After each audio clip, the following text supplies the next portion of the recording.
The following presentation is a Deej Experience production and may not be recorded, rebroadcasted, or retransmitted without the express written permission of Deej Experience LLC. For more information, visit us online at www.deejexperience.com.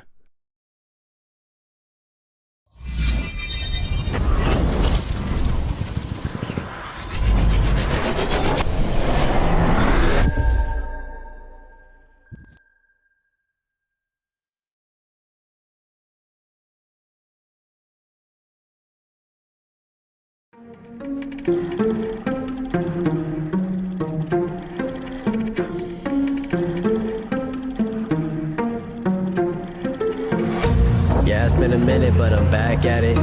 Only like to win, it's like a bad habit. Chamberlain drives in. He got pounded. Chamberlain with a putback. Looking at the numbers, he was throws it over hearing it. Muma. Open look for three. Haley Muma drains it. Picture, see how clear it is. I'm high quality, like I am Deej Experience. I'm way up, seems like I've been at the pyramids. Give me an opponent, and I promise I ain't fearing it. I got so much I can lose the game when I've been giving this. Why you see a miracle closer than I'm fearing it. Grinding and grinding, and then I put another gear in it. Driving and driving, but you don't have no one to steer ship. Back on the top, you have my logic. Time with a flip shot, and that was a thing of beauty. Lock it up. Gotta get that leg freed up. Back, you know it ain't luck, so pay up my respect. Don't reject the great nuts. Better hang up the white flag if you fight back to your nameless. So tell me what the time say. Game time, why they think that they could ever outscore me, LeBron James? Just give me the ball, watch me. Bolter knocks it down. He's gonna come home with it. Nice throw and a good tag. He got him. Doing this for all my life. Webb with it. You don't want to waste my time. And a goal by the Beavers. Finds the back corner.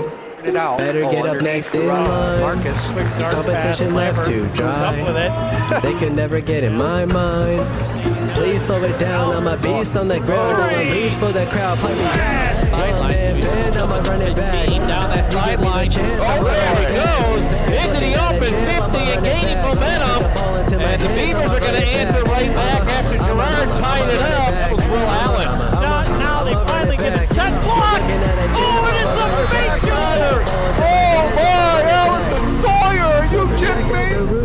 If I do fail, I don't have Catches an arm right into a chin headlock. The legs worked in, and there's a break. This one driven to left. It's going to drop in. That's going to be a two-run single for Sadie Dine. When I break it, it's for my pleasure, but I would never let you go take it. I'm kind of like that. I don't just write raps. You put the ball up, then I'ma spike that. Oh my! Aubrey Chase! Looking. He's going to go deep. The end zone got him in. Caught! Touchdown! Marcus Lambert! Good D. Shotgun passers. Chamberlain. Now the 32 seconds. Yetzer fires a three. Hansen. No one will actually become as great as my team is, cause I got a team of some Hall of Fame players, not to mention Jesus. Got it there. Doing this for all my life. You don't want to waste my time. If you want to test my grind, better get up next in line. To the middle, and Scholar with a header, and we're tied at one. Get the snap away, and it's going to be a sack. Recovered by the Beavers. Touchdown! I'ma run it back. You give me the chance, I'ma run it back. Pushes it up. Now shot, got it. Pulling on the day. He'll take a three. He certainly will. Sawyer beats us deep left field. That ball is out of here. A two-run dinger for Allison Sawyer.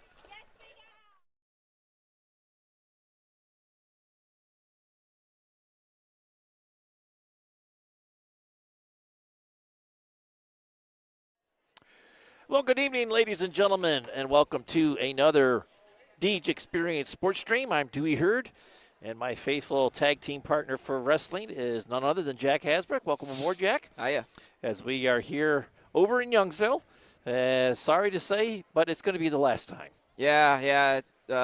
News broke, I think, last night, and, it's unfortunate to hear, but, we got one more good run in us, so I guess we'll just have to treasure it.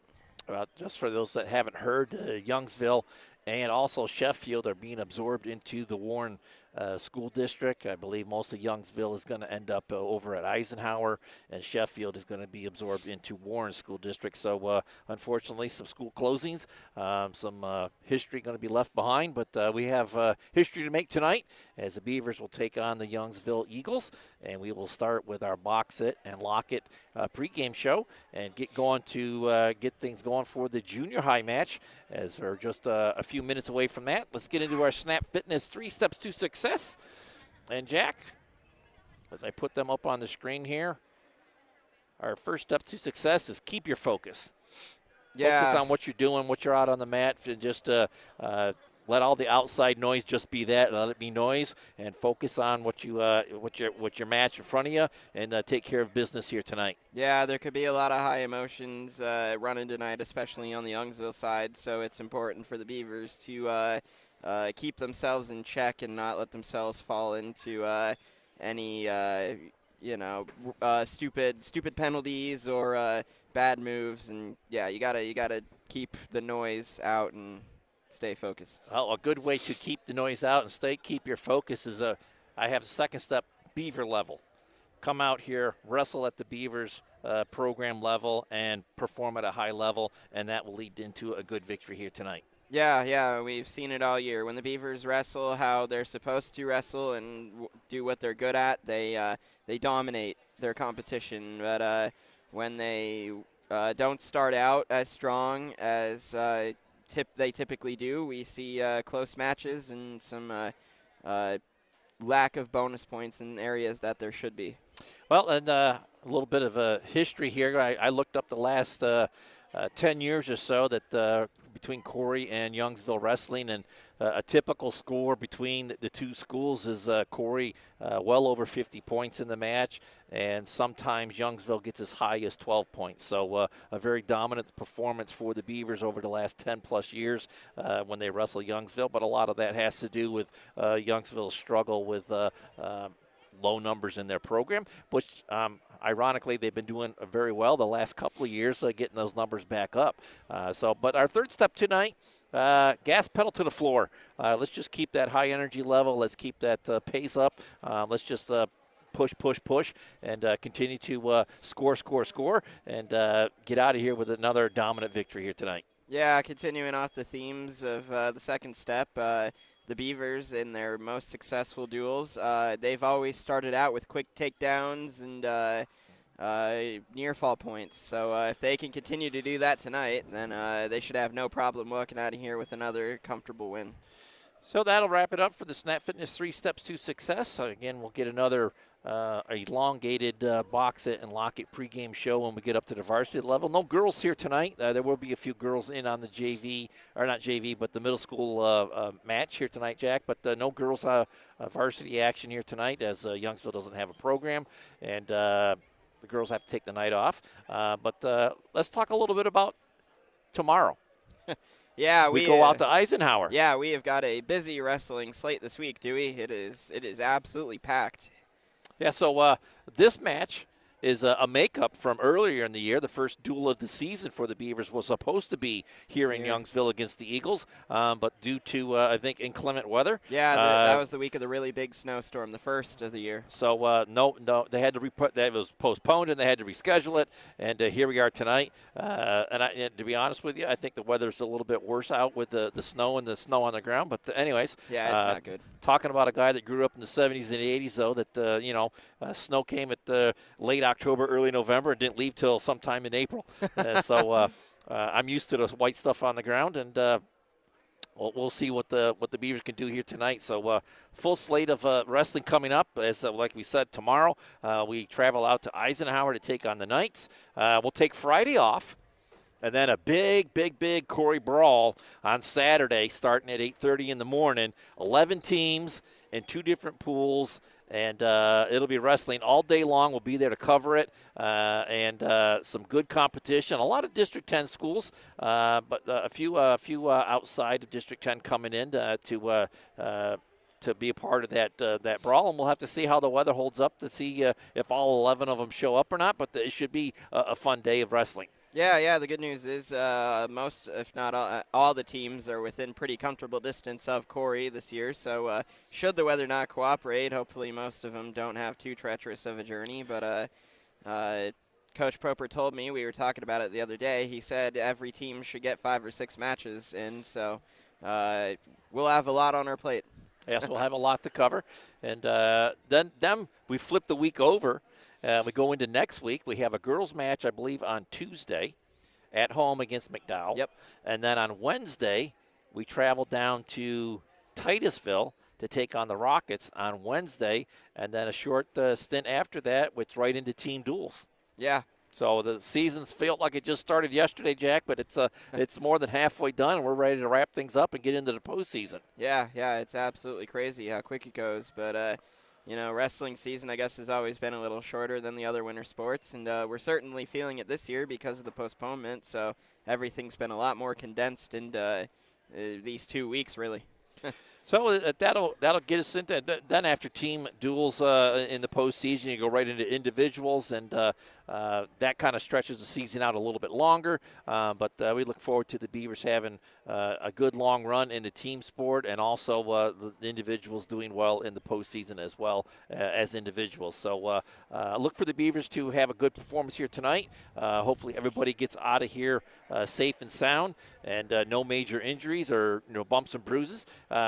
Speaking of bumps and bruises, what's the lowdown on Mr. Hodak with the Darth Vader mask? Oh, yeah. I see up at the Faulkner tournament, he didn't have it on much. Yeah. If at all. He got whacked in the nose during a past bout, and it had a little bit of a bruise and was bleeding a little bit. So as a precaution, they wore the mask. But unfortunately, that mask does not tighten very well. Is an extreme nuisance to wear, and other opponents were realizing that they could pull it down to impede his vision. So, no mask.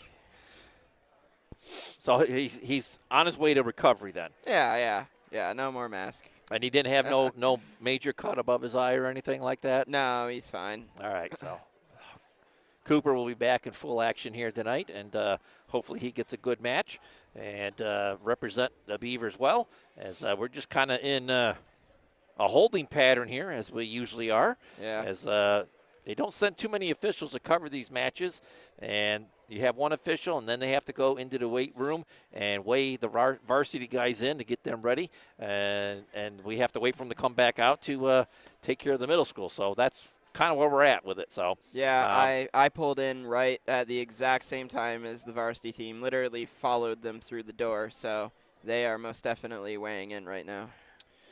So we haven't seen them come back into the gym, and I do see the coaches down in the left-hand corner going over the starting rosters with Youngsville JV or junior high, middle school coaches. So as soon as they get a roster or a game plan put together, either Jack or I will go down and take a picture of it and get that information up here and get things ready to go. But I've yet to see the middle school Eagles come out and take the mat for warm-up. So we have a little bit of a lengthy delay here. But I do see finally the middle school coaches leaving the Corry end. So hopefully they got all their matches put together and they will be ready to get going here shortly. Yeah. Last year, we did not have a particularly long stream when we faced off with these guys, so maybe tonight we'll get a little bit more action. Well, looking at the wall for varsity, they got nobody listed at 107 or 114, but then they have a full roster the rest of the way through, so only giving up 2 forfeits would bode well for the Eagles, and they do have a few guys towards the middle weights that looks like they've got some JV guys, so we might get a couple of JV matches in here tonight. You never know. So it all really depends on what weight class they pull out of the bag tonight to say which weight class we start at. Yeah. Yeah, last year we had a grand total of 5. So if we get some JV in tonight, that'll be a pretty hefty bump up. Be an unexpected bonus. As, again, I'm just waiting for middle school to get going here.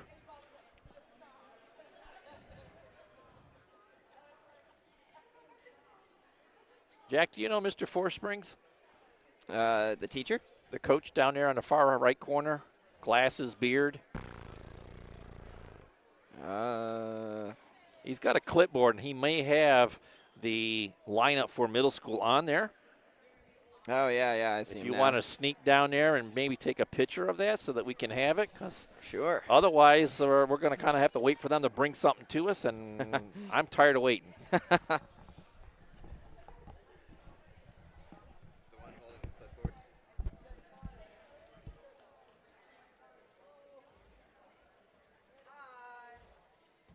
Oh, as Jack goes down to see if he can't get a lineup, we're going to cut to a commercial break and get a couple words in front of for some of our sponsors and be back in just a little bit.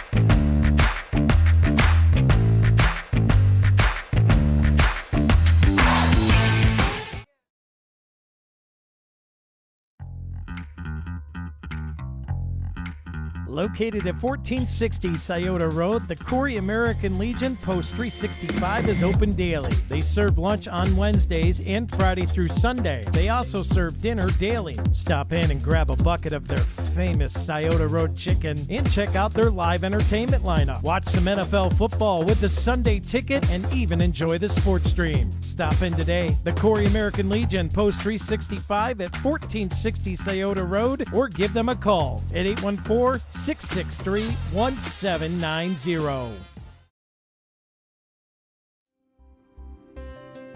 Box It and Lock It offers indoor climate-controlled self-storage units and portable self-storage containers. With 3 locations in Clymer, Corry, and Jamestown, Box It and Lock It has a storage solution to meet your needs. Both of our indoor climate-controlled locations feature automatic motion sensor lighting, 24/7 video monitoring, online rentals and bill pay, phone app access to the facility, and 24/7 access via our high-tech keypad and kiosk rental systems. Box It and Lock It also offers portable self-storage containers that can be delivered to your front door or place of business. Let us bring the storage facility to you. Store on site at our location or have us move your container to a destination of your choice. Contact us today at 855-450-3990 and visit our website at www.boxitandlockit.com. Also, find us on Facebook and Instagram.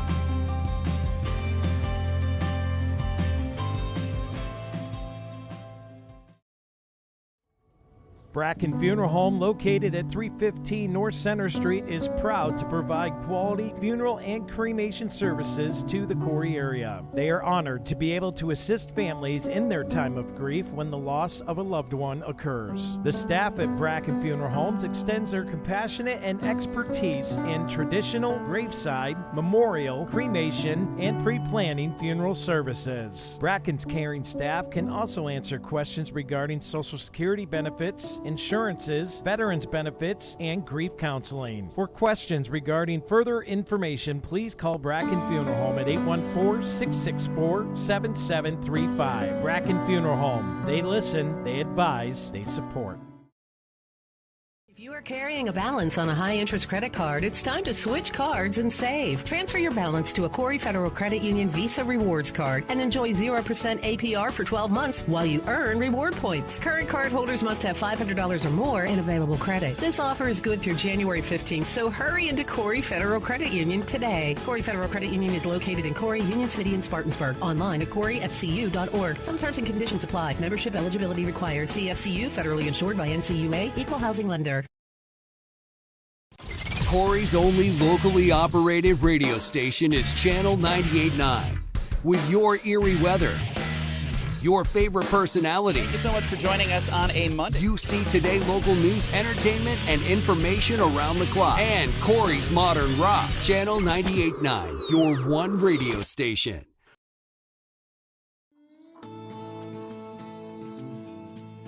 The Corner Bar and Grills is conveniently located in downtown Corry, and the kitchen stays open until 10 p.m. to accommodate your schedule with late games and events. Can't make it to the game? Come watch it at the Corner, where they stream all the games. Cheer on your team while you enjoy our newly expanded menu of appetizers, salads, wings, burgers, and weekend specials. Their family-friendly dining features multiple dining options with their full menu available for dine-in, takeout, and easy online ordering. Don't feel like leaving the house? house. The Corner is Corry's only full-service restaurant available for delivery on DoorDash. Follow them on Instagram and Facebook, and check out their website at www.cornerbarcorry.com for updates on weekly events, live music, and daily specials. Stop in at the Corner tonight, where friends and family meet.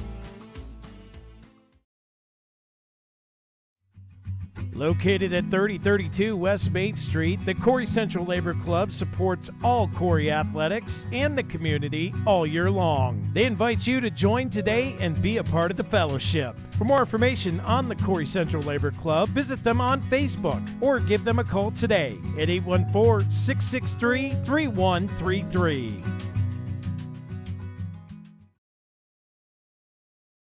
There'd be a lot of things that didn't get accomplished if it wasn't for the Corry Community Foundation.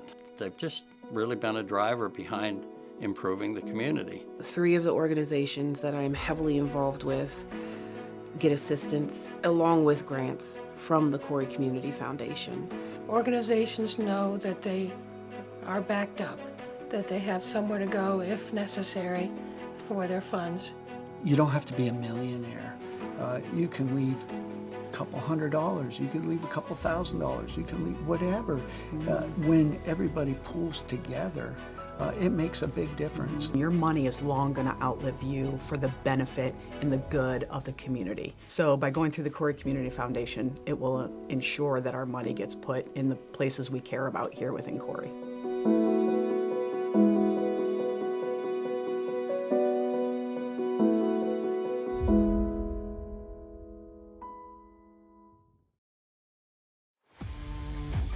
Located at 14333 Main Street in Wattsburg, Corry Custom Machine specializes in CNC turning, CNC vertical machining, Swiss screw machining, and Brown and Sharp screw machines. Corry Custom Machine offers superior quality and precision parts demanded in today's industry. They invite your inquiries and look forward to the opportunity to provide you quality machine parts. Learn more today by visiting CorryCustomMachine.com.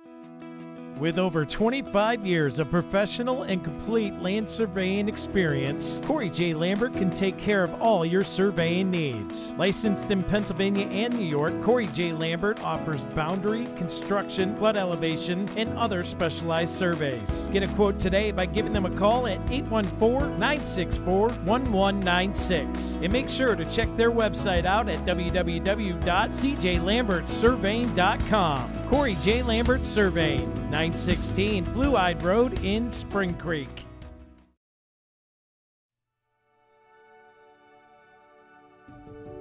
The Corry Manor has proudly served the Corry, Union City, and Clymer areas since 1980. Whether care is needed for a short period of time or you have decided to call the Corry Manor home, the Corry Manor is grateful you have chosen them. For over 50 years, the Corry Manor and their HCF family has maintained a tradition of caring by compassionately providing care for each of their residents and families like their own. For more information, give them a call today at 814-664-9606 or visit them online at www.corrymanor.com. The Corry Manor, a tradition of caring.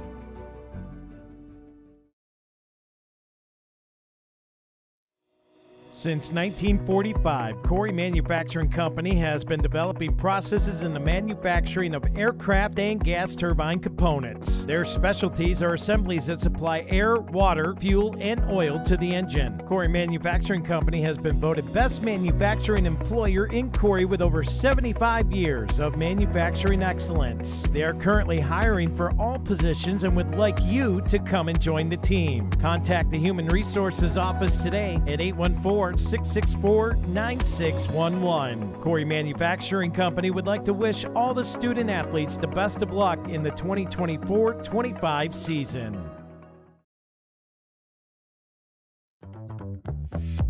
Located at 710 East Columbus Avenue, Corry Pre-Owned Auto Sales takes pride in having an impressive inventory lineup of quality used cars, trucks, and SUVs that is sure to meet your needs. They have a passion for vehicles and a passion for helping their customers. For the most satisfying, hassle-free car buying experience you'll ever have, contact Corry Pre-Owned Auto Sales today, 814-964-3153, or visit them on Facebook. Corry Pre-Owned Auto Sales. Service, reliability, quality. The mission at Crossroads Fellowship is to invite people into a life-changing relationship with Jesus Christ and to build a vibrant, loving community where all can experience His grace and truth. They are committed to being a place where everyone, regardless of background, can encounter the hope and peace and purpose found in Jesus. Through authentic worship, compassionate service, and genuine connection, Crossroads Fellowship aims to inspire and equip people to follow Christ and share His love with the world. Sunday services start at 10 a.m. with children and youth care provided, complete with clearances. Crossroads Fellowship, we're better with you here. 17721 Route 89 in Corry.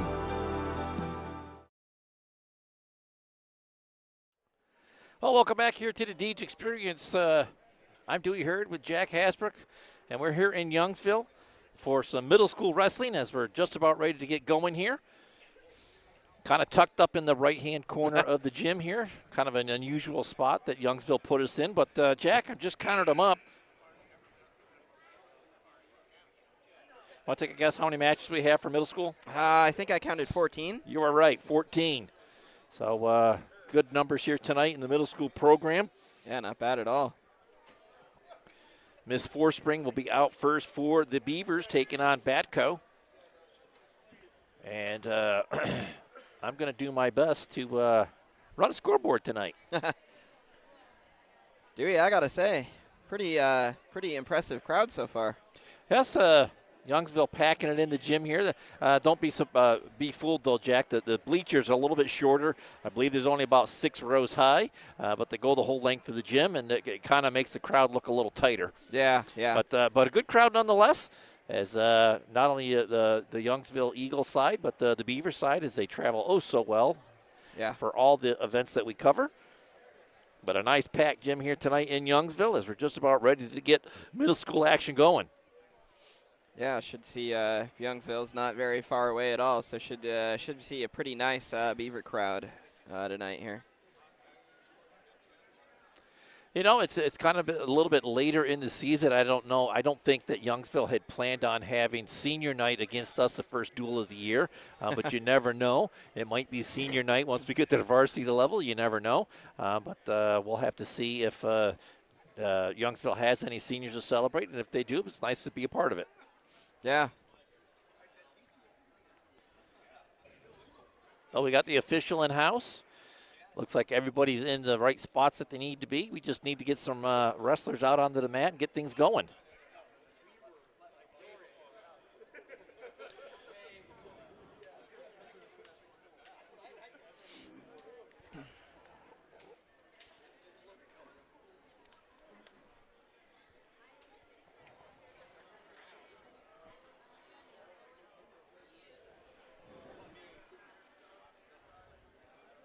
And Jack, I'm going to tell you right now, if I misspell somebody's name on the scoreboard, I apologize.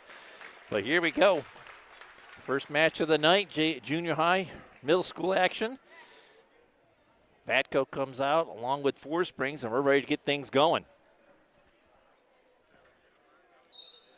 Underway first period. Four Springs goes into a collar tie. Batco battles right back with a collar tie of his own. They stay right in the middle of the ring. Forspring changing level just a little bit, trying to find an opening to shoot in on. Batco shoots in on a leg. Forspring sprawls hard to get out of it. He's got 2 hands on it, driving out of bounds. And he drove a little too far, and they get called out of bounds. So we'll go back to the starting block. Still neutral here. A minute to go in the first period, no score. Circling. Trying to find an opening here to get in on. Back to the collar tie. Coming up on 45 seconds to go, first period. First match of the night. There's a nice double leg, dumps her down onto the mat. She's going to belly down as Batco takes an early 3-0 lead.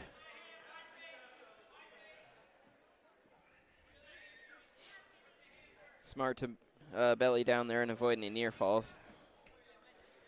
Under 30 seconds to go here in the first period. Four Springs trying to get up off the bottom. Batco works that snowplow to get her arm back down onto the mat, but she's right back up into her referee's position. Batco trying to work with that tight gut, goes back to that snowplow to try to get it flattened out onto the mat. 10 seconds to go in the first. Trying to do his sit and switch there, nothing there. As Batco works with a 2-on-1 as she tries to break that off. And the first period comes to a close with Fourth Spring trailing 3-0. Batco defers to the third. And Four Springs is going to go down on the start here of the second period. She's all set on the starting block. As she again looks for that sit and switch, can't get it in. Batco tries to get that arm pulled into a 2-on-1. Four Springs working on wrist control on the bottom there. Up to one knee into a stand-up, and he puts her right back down onto the mat. She got her hips extended a little bit there, not able to get all the way out. Batco staying in good position as he stays in the around behind in the corner. Not giving up any points, but not able to get Four Springs flattened out either. Right back to work. 50 seconds to go here in the second. Looked like he had a 2-on-1 there, but she was able to break it free. He'll flatten her out one more time, and she's right back up into her referee's position, trying to get that escape. 35 seconds to go here in the second. Up to one knee, up to her feet now, and he drives her out of bounds. And we have a Corner Bar and Grill stalling call against Batco. Yeah, I can't do that. 30 seconds to go here in the second. Again, she's up to her feet. Gets her back down onto the mat. He'll go for a hip trip.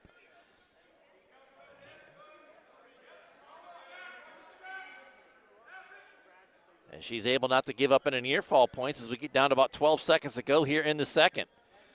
Again, working on those hips, trying to get them turned over. She's able to turn into them, but not able to get out. And the second period is going to come to a close. It's still 3-0 in favor of Batco. He has choice for the third. And he's going to take Corey Manor injury time. And Four Springs will head over to her corner.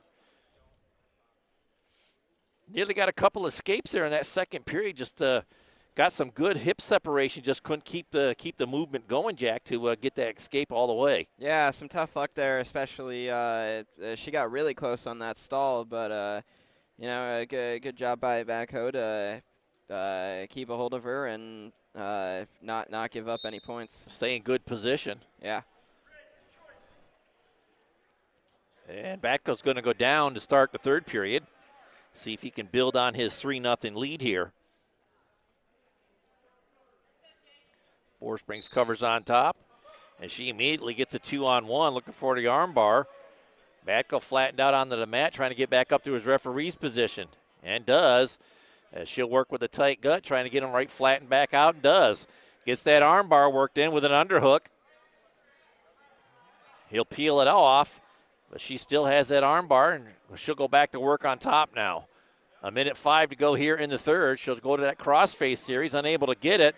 Now she'll look to get the near side cradle locked up, can't do it. And he's up to his feet. She's dropped down onto a leg. And right back up to his feet. He's going to get the escape to take a 4-0 lead. Right back in on a head and arm. He'll dump her down to the mat, and it's all of a sudden 7-0.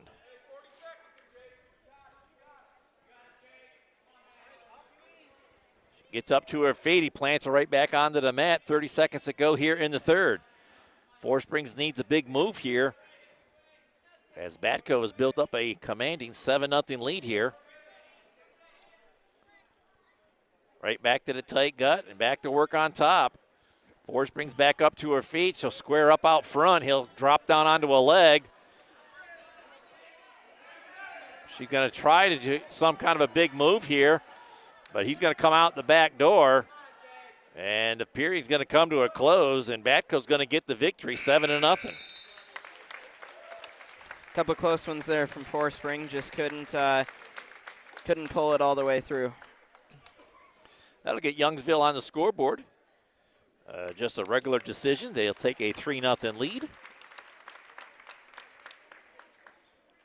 As we get up to bout number 2, it'll be Olsen taking on Colson if they stay true to the lineup they gave us.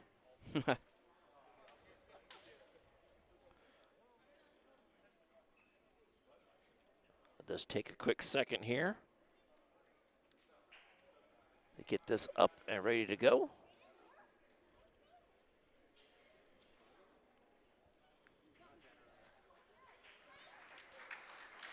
We are set for match number 2.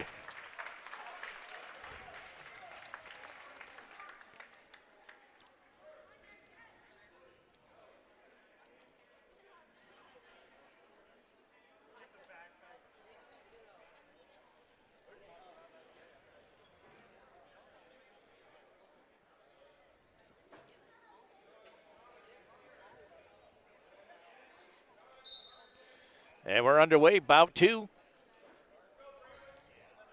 And don't look like these guys want to tie up. He wants to shoot. Circles in on a single. They can't get it. As Colson catches him, puts him straight over to his back. This could be trouble, Dewey. It'll be a 3-0 lead for sure. Trying to get him flattened out. Olsen doing a good job of staying off of his back. And just as I say that, he gives up the Bracken Funeral Home pin. 1:03 to go in the first. Yeah, a long time to be fighting off your back there, especially so early in the match. I like the intent of not wanting to tie up and go right for a shot, but as you can see, that can backfire sometimes as well. Didn't work out so well. And now this should be Sullivan for Youngsville. And his Corry opponent is going to be Jones.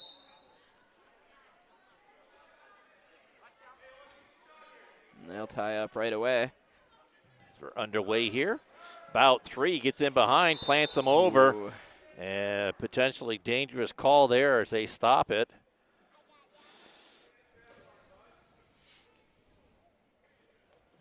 That was a WWE move. I was just about to say, we're in the WWE, Dewey. You could hear the thud around the gym. I don't think the Corry wrestler Jones is any worse for wear there, but yeah, thankfully nobody got hurt, so it just ends up looking like a cool move.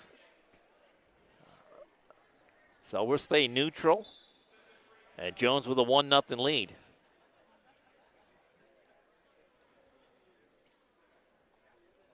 Sullivan did get in behind him, got in a good bear hug position, just couldn't finish the move, as he's a little bit of aggressor here, and now a good head and arm by Jones has got him over onto his back as he tossed him right over. Yeah, this is going to be trouble, Dewey. Oh, no. He's able to, he's going to be able to belly down, and they're going to go out of bounds. You see what the official signals. 4 near fall points, along with a 3-point takedown. It's going to be a 7-point move. As the officials calling out the call to the scorer's desk, so it should be 8 for Jones. Got out just in time to avoid. And he's going to give up the escape. I believe it's going to be 8-1 in favor of Jones. I was going to say, I'm surprised there's not an escape with that, but I think he got the escape before he got the takedown. They went out of bounds. So it's 8-1 in favor of Jones as they go back to that collar tie. Sullivan looking to get the advantage here as he trails by 7. Jones was looking for a heel trip, and Sullivan catches him and goes throws him right to his back here. Got him flipped over real quick. And that's good and tight as he bundles the arms together and gets the Bracken Funeral Home pin. with 16 seconds to go in the first period, and the Youngsville Eagles are on fire. Yeah, that's a tough one to lose there, Dewey, after being up so big. Well, it just was a big move. It was a 7-point move.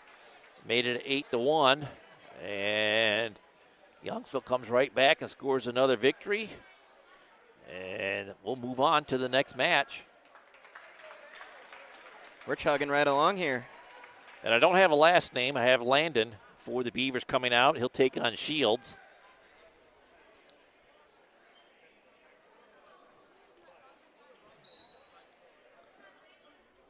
As they get going. Landon with a 3-point takedown.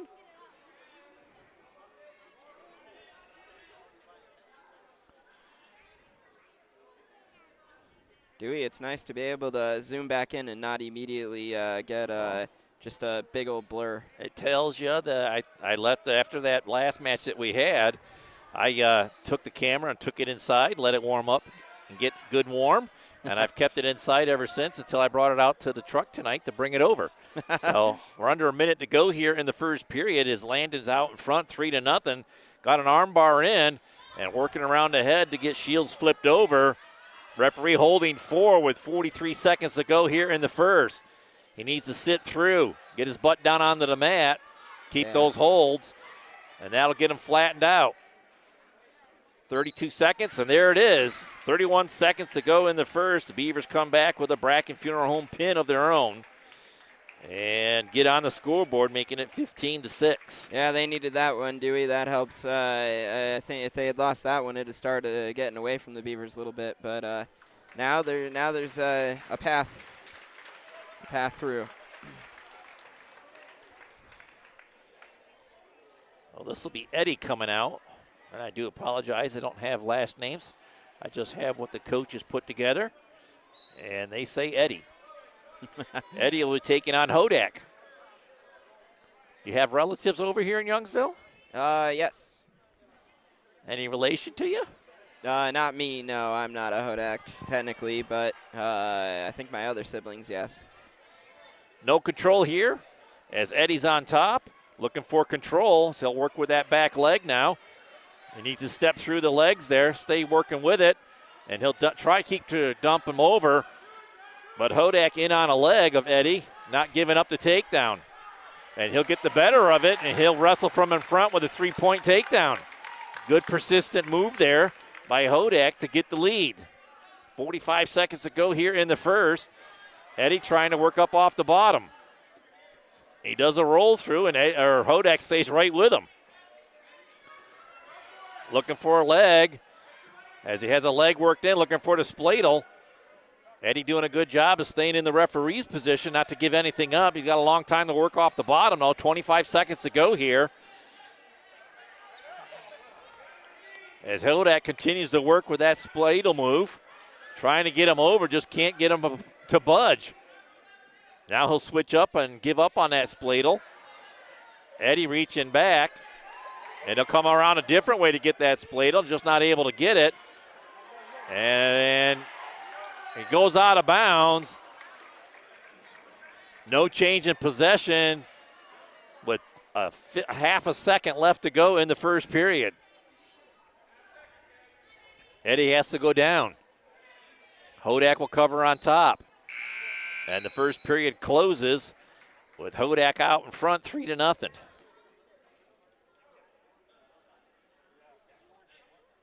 Eddie will defer to the third. Hodak says, I want top.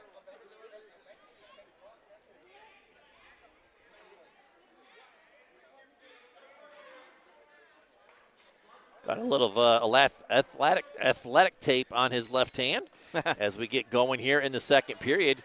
Good hip separation by Eddie, but he's not able to capitalize on it as Hodak stays right with him. Every move he makes, Hodak's right there with him. Gets a leg worked in.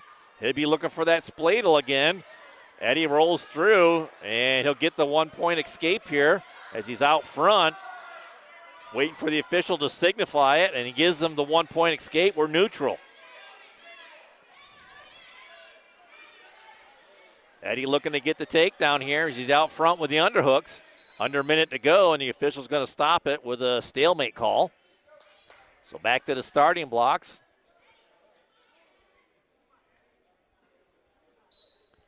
And Hodak shoots right in on a single leg, and he's going to get another three-point takedown to take a 6-1 lead. So after all that work for Eddie to get up off the bottom, Hodak puts him right down again, and he gets that spladle worked in. And Eddie, nice move there to roll right through. He'll reach back for the headlock, the head and arm move, and Hodak's going to give up a little bit. And he's going to have to break that hold on his leg. Eddie continued to work on that head and arm. 17 seconds to go here in the second. Needs to elevate his hips. But Hodak able to stay in control as he'll work a leg in on the far side this time. 5 seconds to go. And Jack, the gym continues to fill up here as the second period comes to a close with Hodak out in front 6-1. Yeah, they might be small bleachers, but they are full bleachers, and there are folks all across the walls now, too. Hodak goes down for the start of the third. Eddie covers on top.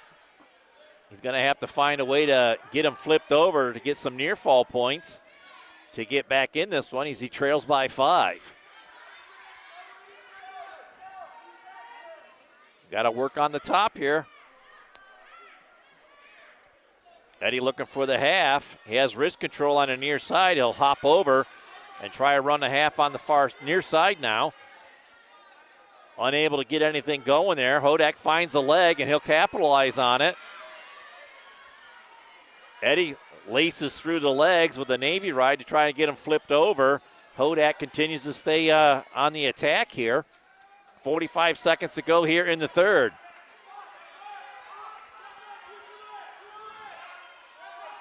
Hodak just latching on the leg. I wouldn't be surprised the official doesn't call a stalemate soon.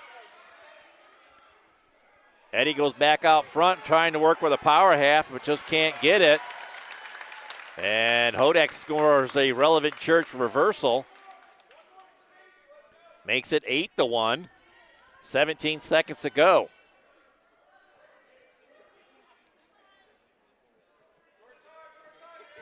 Hodak looks for a half.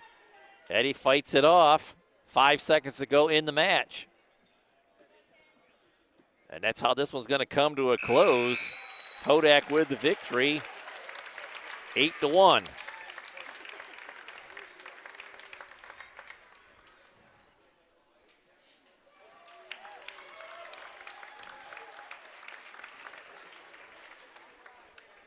So that'll grow the Eagles' lead up to 12.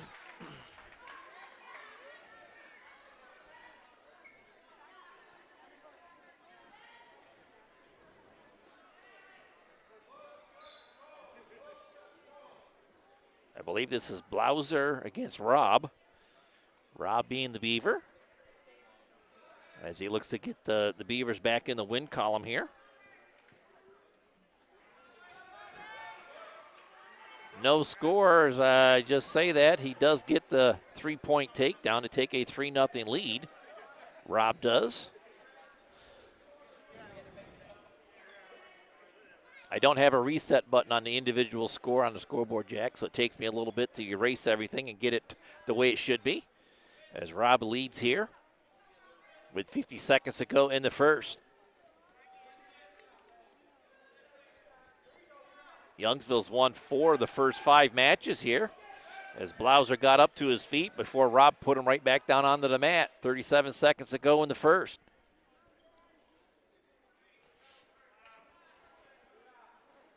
Blauser up to his feet. Rob will trip him right back down to the mat. He'll work up the back trying to get some near fall points, but a good job of Blauser to get back up into his referee's position. He'll clear the head, arm off the head into a stand-up as Rob's going to have to return him here. He'll work him back into the inbounds and stay in good control. 8 seconds to go. And we have a full Nelson call against Rob. That'll be 1 point for Blauser. Makes it 3-1. 5 seconds to go in the first.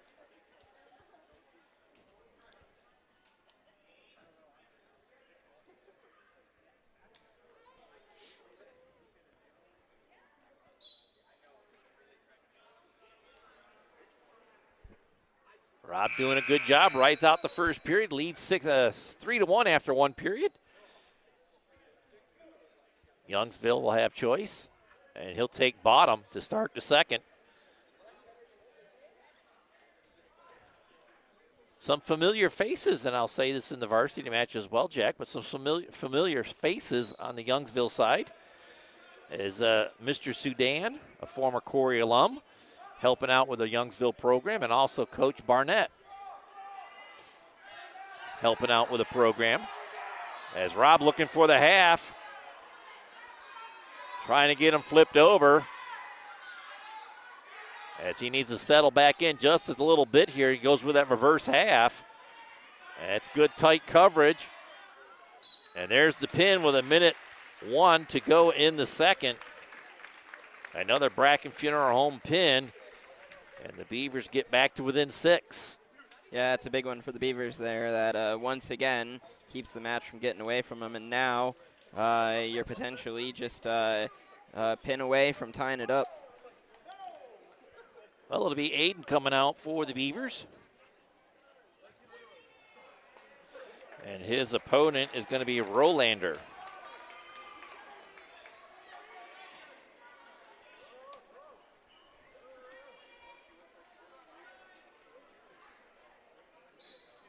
And we're underway here.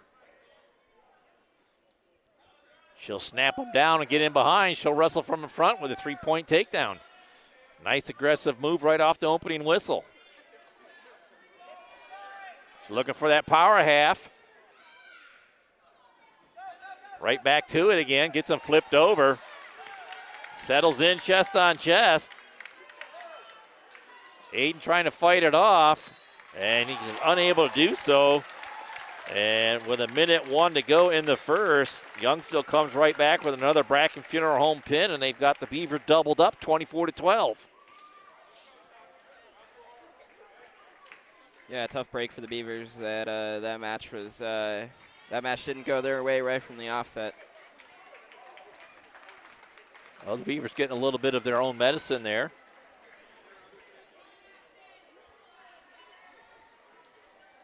I believe this is Ashton Woods coming out for the Beavers. Yes, I just heard some folks in the crowd say, "Let's go, Ashton." Well, I knew it was Ashton, but I didn't know. All I had was the first name. I didn't have a last name. He gets flipped right to his back. Sanford with a tight move here, and he's going to get the Bracken Funeral Home pin. 1:15 to go in the first as the Youngsville Eagles making a statement here in the middle school action.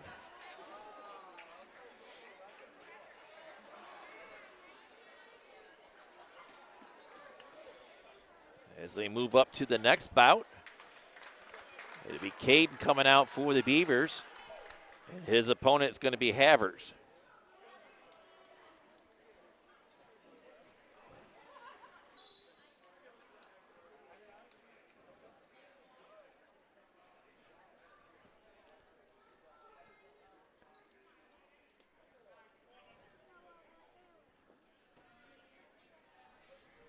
As we get to action here, both guys trying to get control in the middle. Some big middle school guys here. Trying to get the advantage. They work around the middle of the circle. Havers working with the underhooks in. And now he'll shoot in on a nice single leg. As Hayden comes back and tries to get out of it. Rolls all the way through, not able to get control, and pops out the back door quickly. Looking for the takedown, goes to a double. Needs to pick him up, put him down, but Havers stays right with his offense, and he'll get the 3-point takedown and a 3-0 lead. Good scramble move there by both guys. First Caden, and then Havers come right back with it. He'll try a roll through and gets him tilted over with a 2-on-1. And gets the Bracken Funeral Home pin. 20 seconds to go in the first. Dewey, these Eagles are really good at turning matches on their heads and putting the Beavers away quickly. Well, we'll move on. It'll be Collin coming out for the Beavers.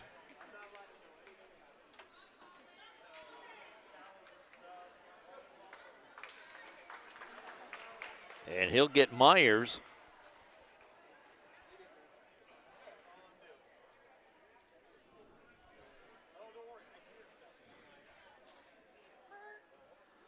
As we get ready for this bout to get going.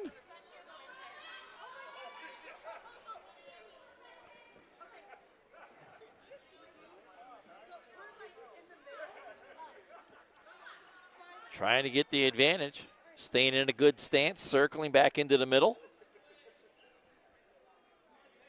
Switches to a double. Not able to drive in as Myers gets the single leg takedown and takes a 3-0 lead.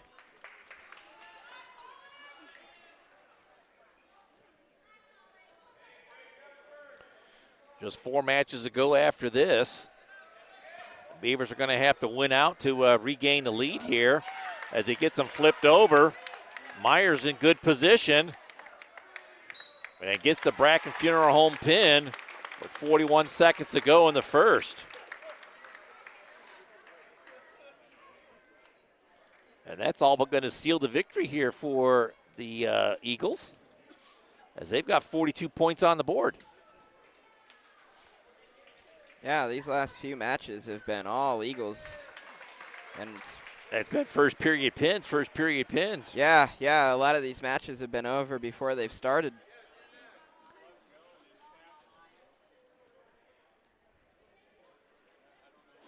Rory will be taking on Taylor as we get going here in this bout.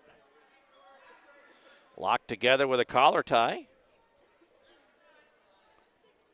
Trying to snap them down, unable to get anything to go. Right back to working on their feet.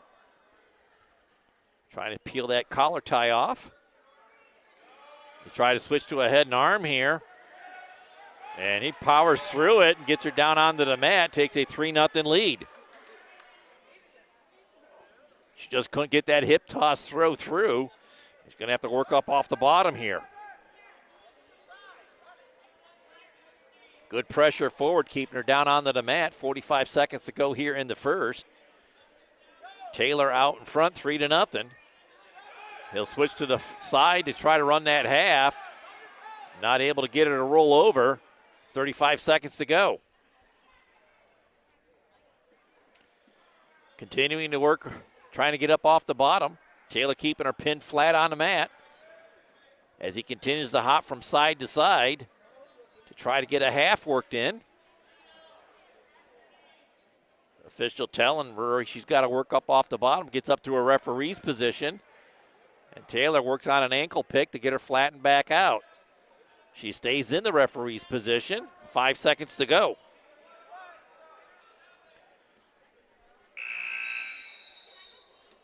First period comes to a close with Taylor out in front, 3-0. He's going to defer to the third. Rory's going to have choice. And she's going to take top.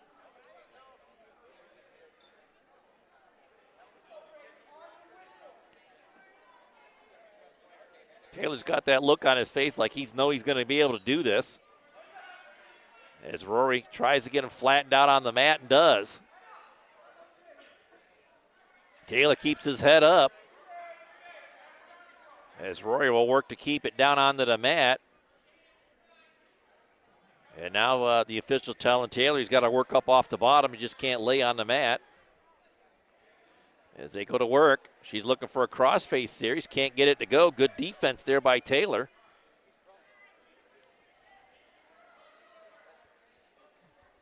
As Rory continues to work on top, 50 seconds to go here in the second. Taylor with a 3-0 lead on a first period takedown, and he'll get a corner bar and grill stalling call here.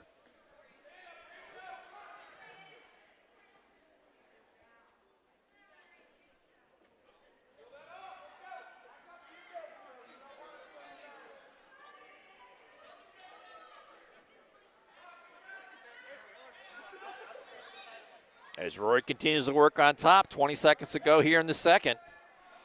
I can tell you where Taylor's going to go if they get to the third period. He's going to go right back up on top. Yep. He was having fun in that first period.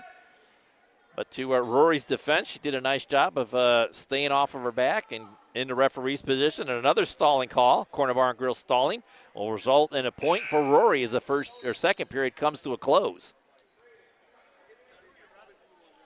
Got to be careful because any more stalling calls and now Taylor needs some injury time. Corey Manor injury time as he takes a little breather.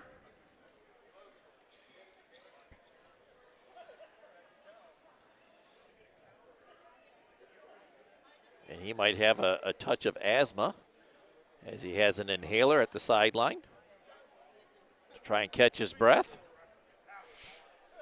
I know the feeling. Now the Corey coaches are looking to the scoreboard and saying, hey, it should be 3-1.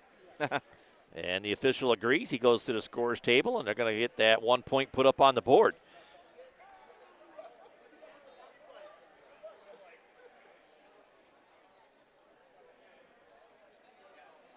Looks like they're going to cut the Corey Manor injury time.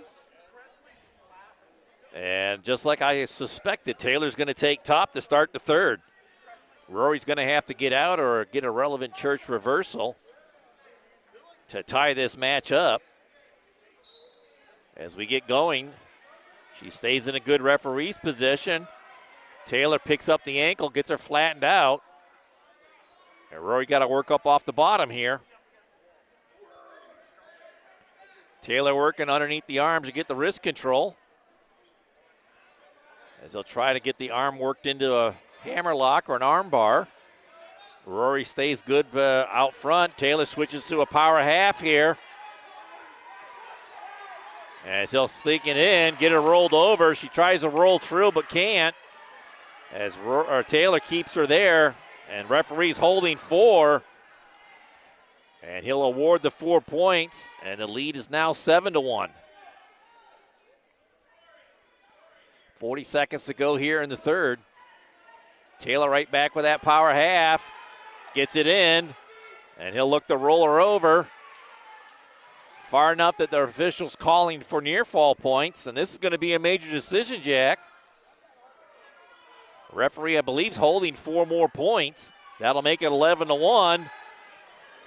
Rory rolls all the way through to prevent the pin.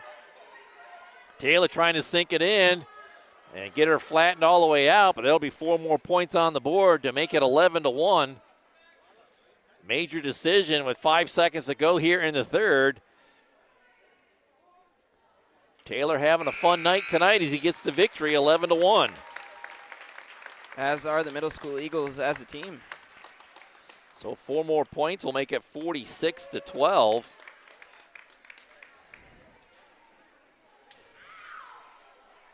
With 3 matches to go. The best the Beavers can do is make it 30 with 18 more points, but Olson's going to come out here for the Beavers. He'll take on Wooden.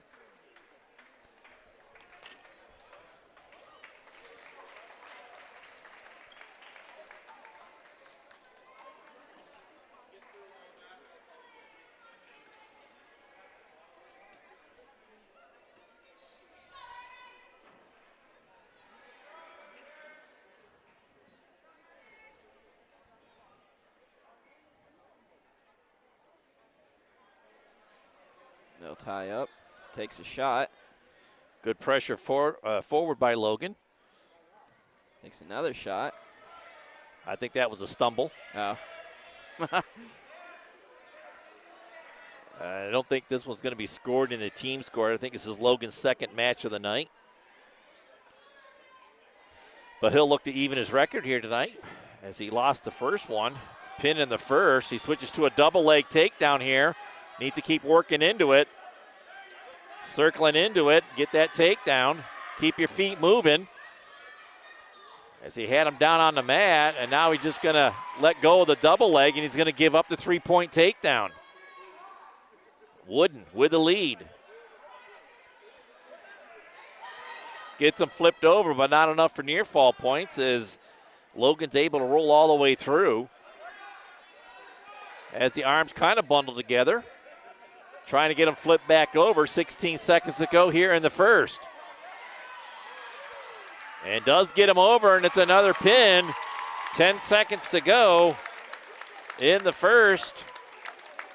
Another Bracken Funeral Home pin, and the Eagles are going to hang 52 on the board.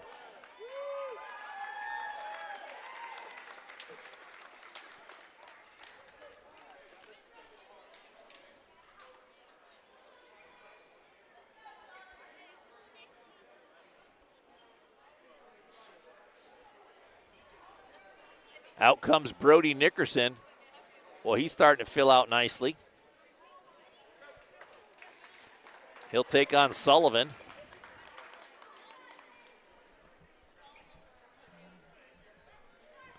Sullivan made quick work of Jones as he pinned him with 16 seconds to go in the first. As they go to work in the first period here. Brody continuing to push forward. I think he's about 6 inches taller from the last time I saw him. Sullivan gets in behind. He'll look for a trip to get him down onto the mat. Has a 2-on-1. And they go out of bounds, but they're going to give him the takedown and stay in bounds. So Sullivan will wrestle from in front as they go out of bounds. And I tell you what, I'm pretty sure Sullivan understands he's got an armful of a beaver there. And we're going to have Corry Manor blood time as Brody has done sprung a leak. He's counting the lights on the ceiling right now to keep it from running down his face. As the trainer will come in and help him out to get that to stop bleeding.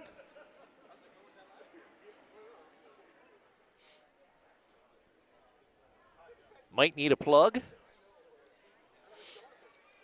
but they'll get to work on that.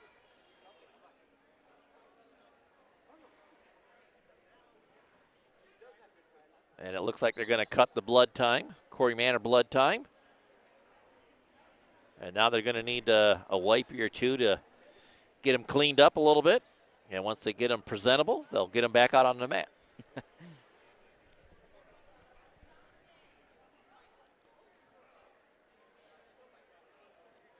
But, Jack, it just goes to show you, you know, the Eagles have been working on this wrestling program for the last 4 or 5 years, and they finally got their numbers up, and they were moving in the right direction. But unfortunately, the school being shut down, and they're going to have to get these wrestlers to get switched over to the Eisenhower program. Yeah, but I tell you what, if I'm a coach for the Knights, I'm pretty thrilled with what I'm seeing here tonight. And Brody's going to get the 1-point escape to make it 3-1. And they'll work right back into it, close to the out of bounds. Nickerson backs up into the middle. Tapping on the head is Sullivan. 34 seconds to go here in the first. Sullivan out in front, 3-1. Brody looking to score here late in the period to end out on top here. Right back to the collar tie. Trying to get the Merkle.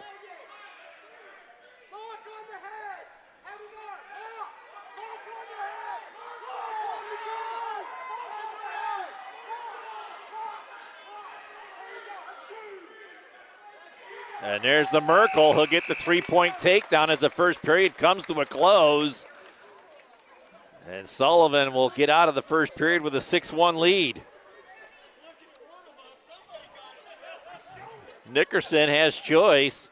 He'll defer to the third. Sullivan's going to take neutral.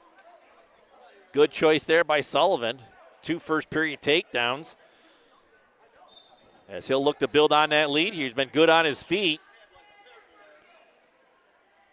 Nickerson pushes forward. I think Brody has the strength advantage. He's just got to work that into his a good move here. Maybe a collar tie to a duck under. And another corner bar and grill stalling call against the Eagle. As he was backing up. Now Brody's going to get in behind. And he's going to take them down and get a 3-point takedown to make it 6-4.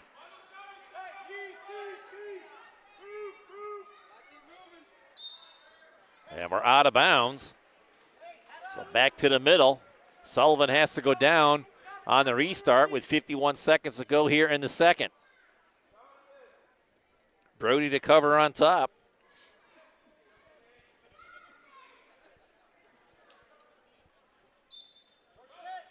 Chops the arm right in. Sullivan pulls it back out. And again, Brody put it down onto the mat.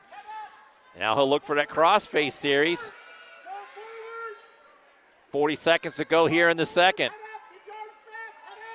Brody continues to try to get that crossface series in. He'll bundle the arms out front. Now he'll look for that far side cradle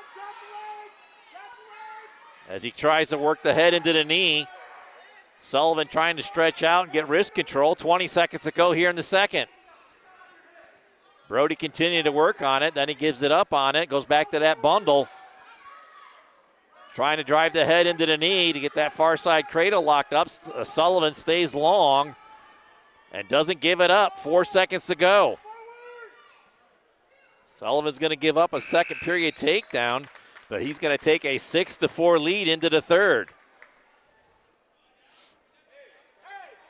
Coming down to the wire here. And Brody's going to take bottom to start the third period. One more match to go after this. Brody chops the arm, gets to a stand-up. Working on wrist control. He'll get the 1-point escape. It's a 1-point match. 6-5 is Sullivan's lead. I think Sullivan's got him right where he wants him. He's been able to score a couple of takedowns as Brody works the underhooks in, tried to get the bear hug in, but Sullivan backs his way out of bounds, and that's another stalling call. Corner Bar and Grill stalling, and we just got a 6-6 score on the scoreboard here. Got to be careful, can't take another stall. Did a nice shrug by there, and he'll get another 3-point takedown. Right after Brody had got the match tied, he gives up another 3-point takedown.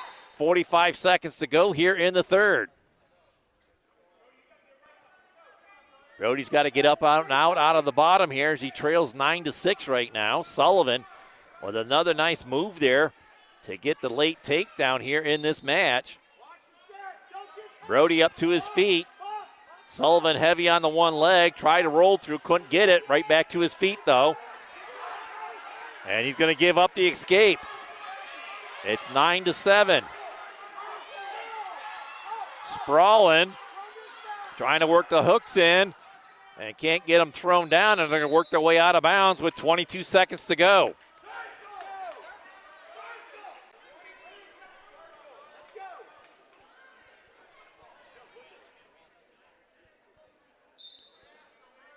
$20 seconds to go now. Brody tries a snap down, can't get it. Continue to do the arm slides. Gets in behind. 7 seconds to go, and they'll trip him down. No change. And there's a 3-point takedown. And it should be a 10-9 victory for Brody. We got 9/10 of a second to go. The scoreboard ain't right in the gym. I don't think anybody's noticed it quite yet. Yeah, they haven't given him his escape. And they're going to figure that out as this period comes to a close. Brody's got a 10-9 victory. They're going to figure this one out. He had the escape that made it 9-7. And that 3-point takedown, that late takedown, is going to make it 10-9, and that's going to be a victory for Brody.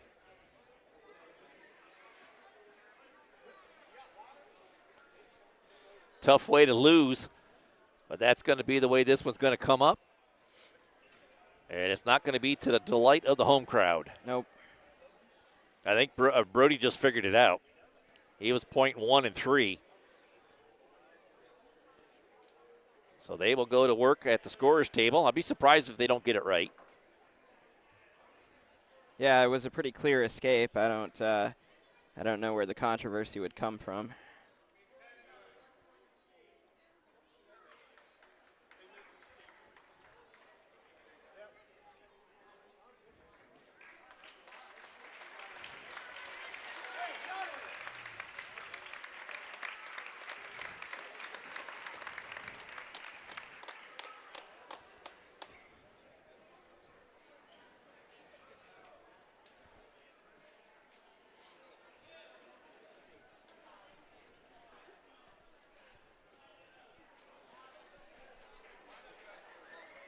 So we have walleyes are coming up here for the Beavers. I guess that's it. They're not going to do the walleyes or Batco match? I guess not. They're lining it up. That's going to do it for the middle school action. We're going to take a quick rundown here. Final thoughts on that middle school match there, Jack, as we wrap things up here. Yeah, tough one for the Beavers. I don't think they wrestled to their fullest tonight. I think they had some issues with fully committing to moves and finishing their moves, and that cost an awful lot of Beavers tonight.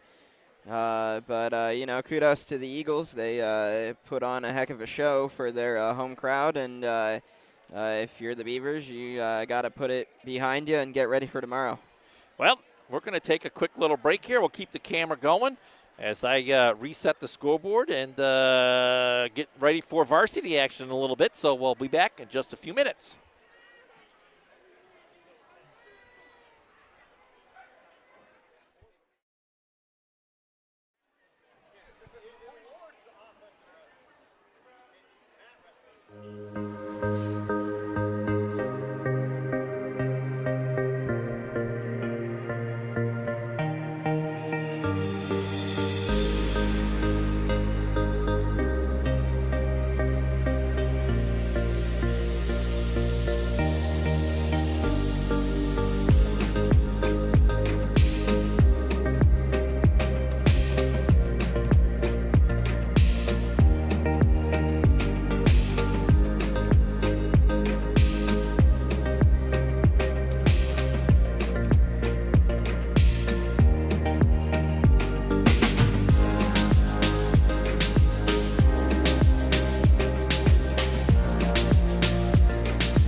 The following presentation is a Deej Experience production and may not be recorded, rebroadcasted, or retransmitted without the express written permission of Deej Experience LLC. For more information, visit us online at www.deejexperience.com.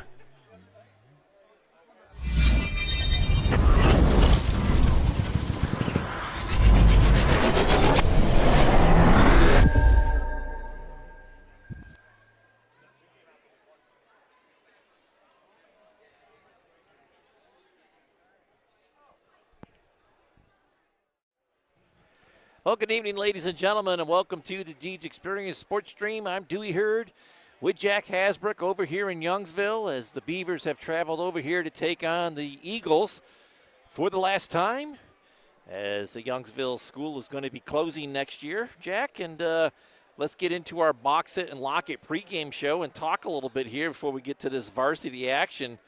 We talked a little bit about it before the middle school action. It's been a dominant performance for the Beavers for many, many years leading up to this, as it's usually 50-plus to 12 or less. Yeah. And the Beavers just continue to roll year after year. Don't matter if it's here or if it's over in town, in home. Beavers just seem to rack up a big victory when they wrestle against Youngsville. Yeah, definitely one of those one-sided affairs over the past decade. So the Eagles will be looking to change their fortunes one last time tonight. Well, they got good numbers as we get into our Box It and Lock It pregame show here. And it looks like the Beavers are ready to get things going as they've got their warm-ups done. And they're ready to get into the Jake Hill Heating and Plumbing starting lineups. But we've got a few other things to talk about first. And foremost, we're going to start with the Snap Fitness Steps to Success. Number one, keep your focus. Take care of the battle at hand here and take care of these Eagles here tonight. Yeah, you kind of saw it a little bit in the middle school match. Emotions are definitely running high on the Youngsville end right now. So if you're a Beaver, you have got to try and drown out that noise, not get caught up in it, and just do what you do best out there. And if you do that, I think you're in a good position. Well, the second step is play Beaver level. Don't stoop down to a lower level. Continue at that good Beaver level that we've been on since the start of the season, and continue to force the Eagles to come up to that level and battle hard to get the victory here tonight. Yeah, the most successful Beaver duels so far this year have been when they've started their matches off with quick takedowns, and they've been able to turn them into quick pins and tech falls from there. So if the Beavers can continue their strong, aggressive starts tonight, they should be once again in good shape. And our third step to success, I say keep that gas pedal to the floor. Absolutely just keep this pace up and push the Eagles to come up to that level. And I think if the Beavers do all those three steps tonight, they should be in good shape to get a good, solid victory here tonight in Youngsville. Yeah, we saw a little bit in the middle school match what can happen if you don't keep pressing forward and fully commit to the moves you're doing, and how quickly it can turn on you, and next thing you know, you're on your back getting whistled for a pin. So very important to follow through on all your moves and continue moving even if a move doesn't work out the first time. That will do it for our Snap Fitness 3 Steps to Success, which will lead us into our Corry Higher Ed Spotlight Wrestler of the Night. I'm going with Will Allen. Good senior leadership on the team here, and I'd like to see him perform well here tonight. And we'll get to see him a little bit later in the lineup, as we're going to start at 121. And it'll be right in the middle of the lineup. So at that 145 weight class, it'll be critical for him to come out and get a good victory for the Beavers right in the middle to secure a victory here tonight. So Will Allen, my choice for the Corry Higher Ed Spotlight Wrestler of the Night. Yep, the Beavers will be looking for some good bonus points out of him tonight. So we'll see that wrapped up. We're just waiting for the Eagles to get warmed up here, but good to see them with a full roster here. Again, we stated that they just have a couple of holes in their lineup at the lower weights, 107 and 114, which is not going to bode well for them, because that'll be the two weight classes we finish up with here tonight, Jack. So they've got to have at least a 12-point lead going into those last two matches. Otherwise, it's going to be Beaver victory here tonight. Yeah, yep, we'll know pretty quick if the Eagles have any kind of a chance. because the 12-point hole is not the not the worst deficit to be working out of, but certainly not one that you want to have, especially against a ranked team like the Beavers. Speaking of that, they're ranked, I think, top 15 in the state. Yeah. Last I seen, I think they were right at 15. Cathedral Prep all the way up to 4th in AA. Yep. And then also close to the Beavers is Jenna McLean, Fort LaBeouf, Grove City, that the Beavers beat at the Cottersport Duel. Yep, I think Northeast is ranked up there somewhere too. Northeast is right in there too, right around, I think, 18th place or so. But those aforementioned teams, we're going to see most of them at the Corry Brawls this coming weekend. So we'll be able to get to see them again if we haven't seen them already. So Beavers will get some good looks at them, as all those teams will be in the District 10 duels for the team duels in the later part of January once we get to the postseason. Yeah. Of course, last year the Beavers saw LaBeouf down in Sharon, lost a tough one. So it'll be interesting if the two cross paths again on Saturday to see where the Beavers might be at. Well, it's kind of a rebuilding year. I wouldn't say rebuilding because I don't think LaBeouf ever rebuilds. They just kind of reload, and they have a down year every once in a while. And this is one of those down years where they graduated a ton of seniors last year, and some real good seniors by the way. And they're kind of rebounding a little bit this year, but still a very talented team, and they're going to be tough to get by in the duels, team duels, when we get to the postseason. They wrestled Jenna McLean earlier, and I think they dropped a 1 or 2 point decision to them. And Corry wrestled GM, and we came away with a 1 point victory. So all three of those teams very capable of beating one another, and we're just going to have to see who comes prepared the best when they wrestle one another. Yeah, yep. And, of course, the Beavers also have a team from New York, Chautauqua Lake, coming in. They're ranked up in New York. So, yeah, and I believe the Beavers did see some of those guys when they went up to the Faulkner tournament this past weekend, which the Beavers handily won that tournament, as they were, I think, 80 points in front of the second-place team. Yeah, so, they cleaned house up there. They did, and they had 5 champions in the 13 brackets up there. So, or do they have 14? Do they have another weight class up in New York? I think they might. Yeah, I think they might. But anyways, Eagles circling up here, Jack, as they finish up their warm-ups. And we will be right into our J. Gill Heating and Plumbing starting lineups, as we will turn it over to the PA announcer and let them go through the announces. Nice packed gym here tonight in Youngsville, as they are starting to wind down their season and their existence. Yeah. Hey, school career. But yeah, it was packed even for middle school. So look for a ruckus crowd tonight, and of course, it's always fun coming over here to Youngsville. They always put on a good show. Yeah, and you can see a lot of Beaver fans over on the other side too. So good even crowd. Well, Youngsville will step up to the edge of the mat as we're ready to get to our PA announcing and starting lineup. So we'll give it over to the PA announcer.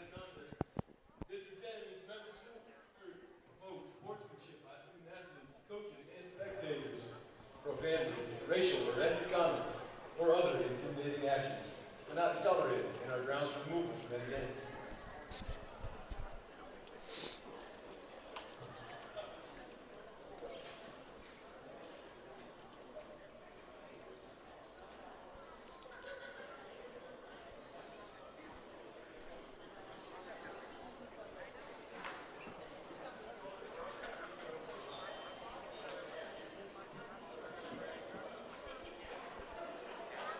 Thank you for attending tonight's match. Now, if you will all that are able, would you please rise, remove your caps, for the playing of our national anthem by Youngsville's own wrestler and drummer, Eric Williams.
Now for tonight's lineups.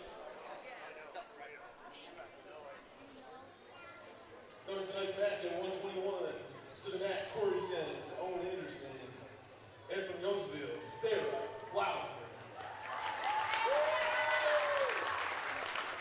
127, Corry Beavers, Stephen Willis, in Youngsville, Tristan Ives. At 133, Corry Beavers, Marcus Meredith, Youngsville, forfeit. 139, Corry Beavers, Isaiah Bell. In Youngsville's own, Michael Carnahan. 145, from Corry, Will Allen. And from Youngsville, Aiden Hager. 152, Corry Beavers, Cody Groper. In Youngsville, Kenneth Shellhouse. 160, Corry Beavers, Mehmet Elvers. In Youngsville, Gavin Olson. 172, Corry Beavers, Mason Savitz. In Youngsville, Carson Brandstrom. 189, Corry Beavers, Landon Nickerson. In Youngsville, Bryce Spence. 215, Corry Beavers, Caleb Elvers. In Youngsville, Connor Minnis. 285, Corry Beavers, Owen Nickerson. And from Youngsville, Graham Minnis. 107, Corry Beavers, Roman Kaplan. Youngsville, forfeit. 114, Corry Beavers, Logan Willis. Youngsville, forfeit. On to the 139 match, Corry Beavers, Jeremiah Johnson. And from Youngsville, Caitlin Schaefer. 145, Corry Beavers, Lewis Hellier. And from Youngsville, Ellie Shellhouse. 160, Corry Beavers, Clinton Porter. In Youngsville, James Sosa. And 172, Corry Beavers, Cooper Hodak. And from Youngsville, Michael Raffanello. That's your lineup for tonight's match. Youngsville Beavers and the Corry Beavers.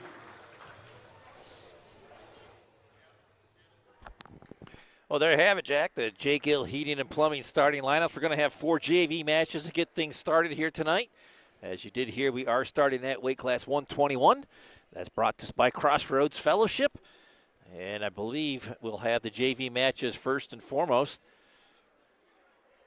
The last 4 matches that the PA announcer said, that was the JV matches. We're going to have Jeremiah Johnson taking on Schaefer, Rue Hellier taking on Shellhouse, Hodak taking on Raffanello.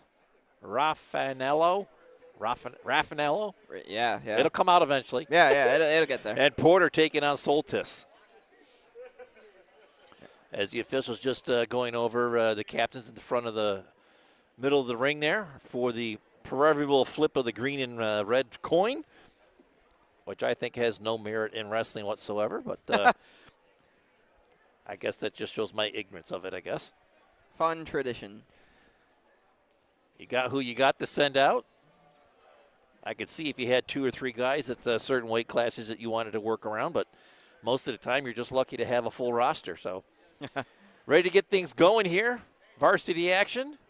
Beavers with some very dominant performances over the years against Youngsville, but the Youngsville program on the uptick here, as the Eagles will look to take it to the Beavers here tonight.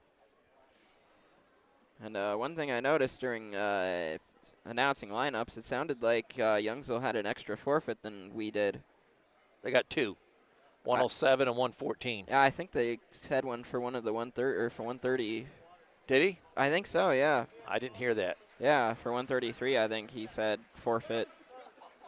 Well, they have somebody. Well, let me check their weigh-in sheet. I don't know if that was just a blunder on their part. No, or they don't. They don't have it listed at 133. They got 3 guys at 139 and nobody at 133. So here comes Jeremiah Johnson taking on Schaefer in some JV action as we get going here. Johnson looking for the takedown. Schaefer keeping his distance. Back into a collar tie here. Looking to get a nice takedown here, take an early lead, fakes a single leg, and Schaefer doesn't take advantage of it. As we're just underway here, first JV match of the night.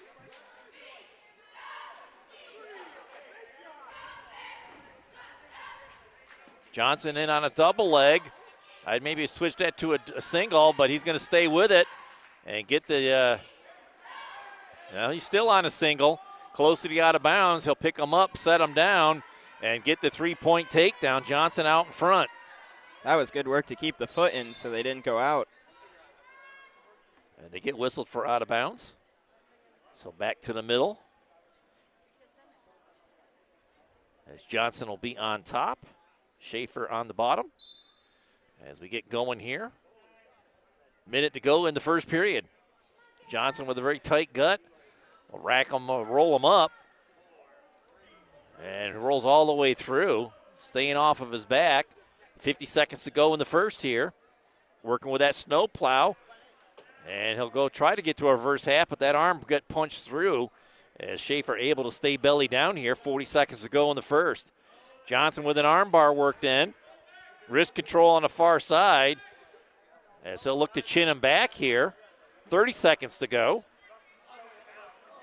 Johnson will settle back in behind and go back to work on top with 25 seconds to go. 2-on-1. Takes a quick peek at the clock. Schaefer got up to 1 foot. Johnson puts him right back down onto the mat. 14 seconds to go here. Has that tight 2-on-1. He'll roll through. And Schaefer rolls all the way through with it. Not giving up any near fall points, but still that 2-on-1 there.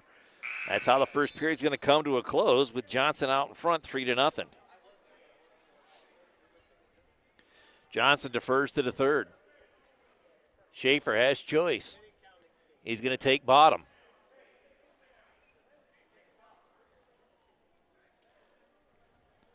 He settles on the blocks. Johnson to cover. We get going here.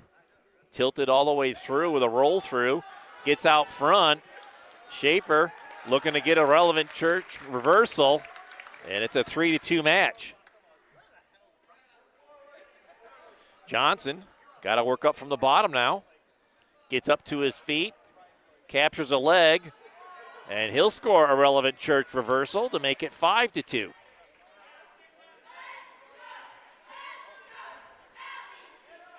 Minute 28 to go. Tilts him up. Got a 1 count. Not enough for back points. He'll try to roll him through again. Not able to get it. Schaefer with some good defense here. Continuing to work here before this large crowd here in Youngsville. Schaefer back up to his feet. And they step out of bounds before he's returned to the mat. So no change in possession. Schaefer have to go down on the restart.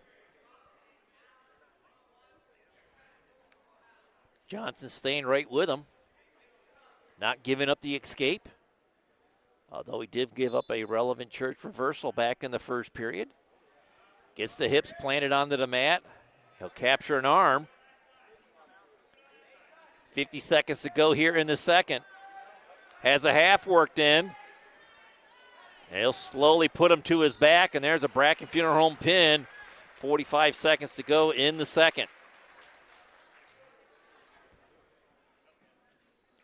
Good start there for the Beavers.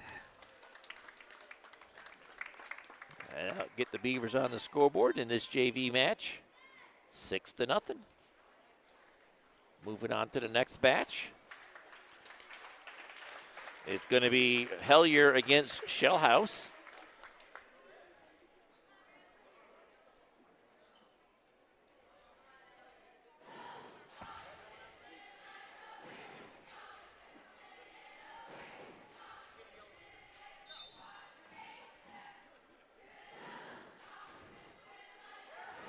Whoa.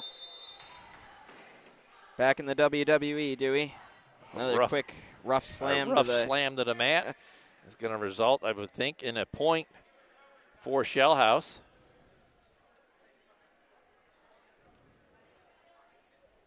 And she'll take some Corey Manor injury time.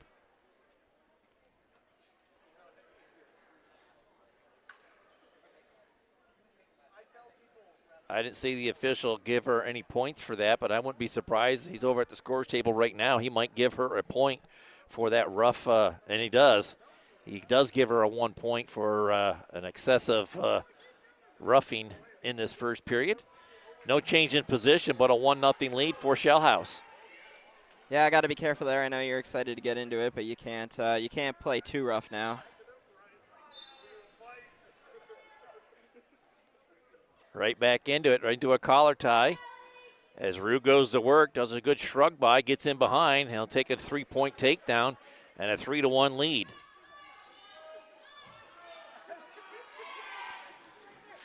Working that arm bar in. Referee holding 4 points as he has that arm bar worked in with wrist control and get her flipped over. And a Bracken Funeral Home pin, 1:26 to go in the first.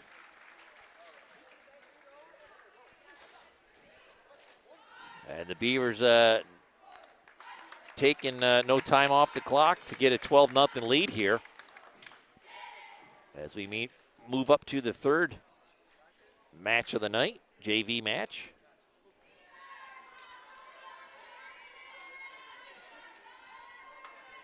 I believe this is Hodak coming out. Yeah, and I think they said this is a 172, so he's wrestling a class above his normal. Raffanello.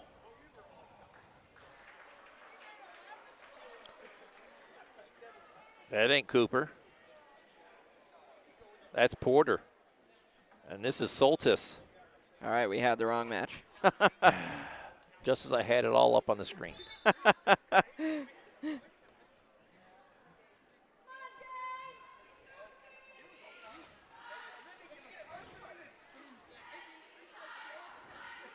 And they're in a collar tie. Break out of it. No score in this one. Just underway. Tied up again.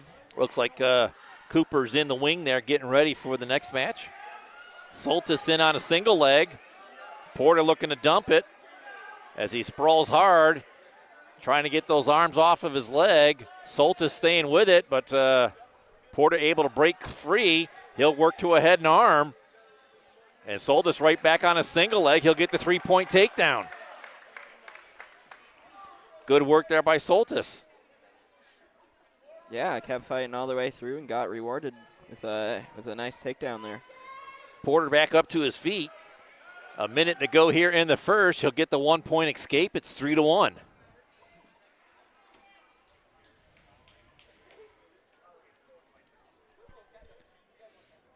Both guys kind of jarring a little bit for position.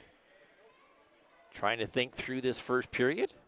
Shoots in on a single leg. Porter trying to shrug it off or whizzer it off, and Soltis just sucks it right in, gets 2 arms on it, 35 seconds to go.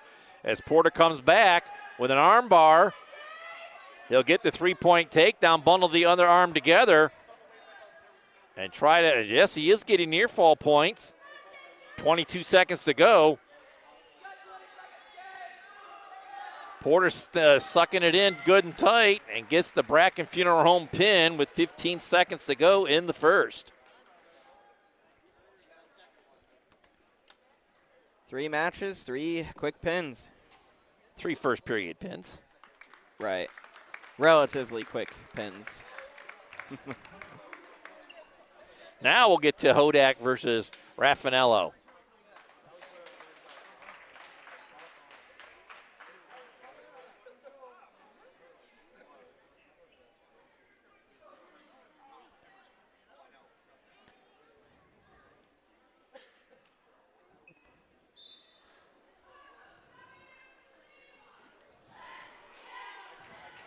And quickly, Hodak with the takedown right off the opening whistle.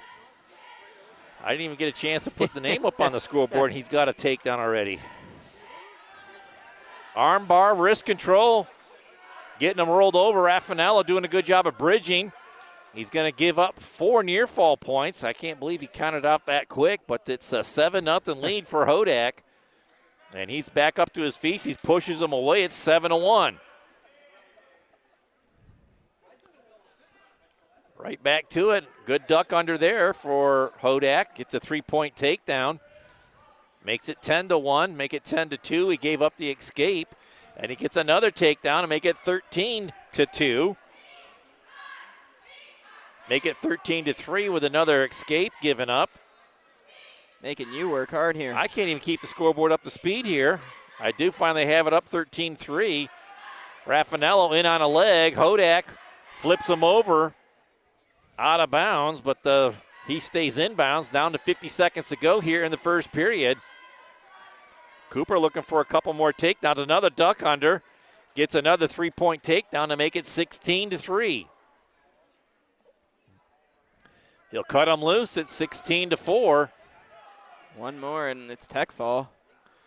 In on another potential takedown here as he'll flip him over. Now he just needs to get in behind and get that corner, and does settle in behind. It is 19-4, and 19 seconds to go in the first period. That's a tech fall. And that will wrap up the JV action as the Beavers, with a dominant performance here by those four wrestlers, take a 23-0 victory. And we're going to switch gears real quick and get right into varsity action here. And I will scramble to get the scoreboard cleaned up. Well, if those four matches were anything to go by, Dewey, we could be in for a quick night here. Let's see if the Beavers can keep this momentum from the JV matches going. And I believe this is Anderson. Owen Anderson for the Beavers. 121 brought to us by Crossroads Fellowship. And he's quickly in on a single leg takedown, and he'll wrestle from in front 3-0.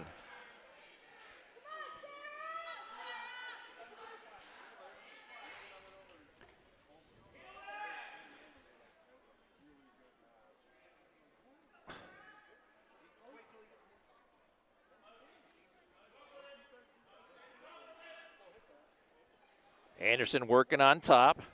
Goes with that tight gut. Trying to get her flipped over.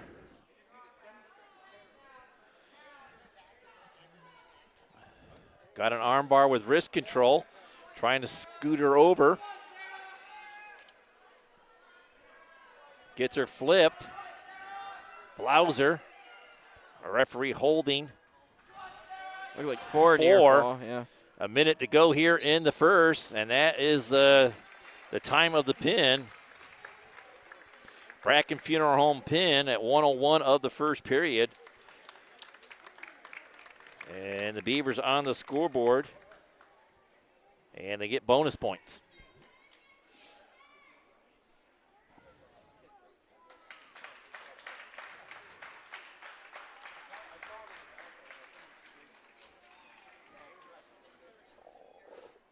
And this is Stephen Willis coming out for the Beavers.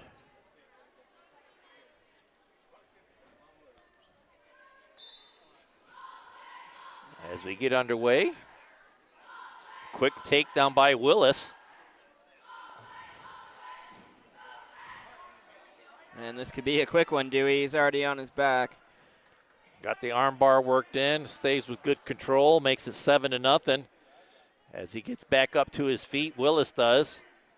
Still with control, he'll give up the escape, making it 7-1. And another takedown will make it 10-1. Puts him right to his back. And Willis will get on top here in good position. Keeps that arm bar worked in with a reversed headlock, a reverse chin lock. Gets him right back over to his back again as he tries to reverse that arm hold. 4 more points makes it 14-1. Willis will roll him over again one more time here with them arms bundled together. He's looking for the Bracken Funeral Home pin. 55 seconds to go here in the first. Still with that arm and the hammer lock in behind. That's 4 more points. And that will be a tech fall, 18-1 for Willis at 127, brought to us by Lake Erie Appliance. 18-1 tech fall. 15 seconds to go in the first. And it's quickly 11-0 for the Beavers.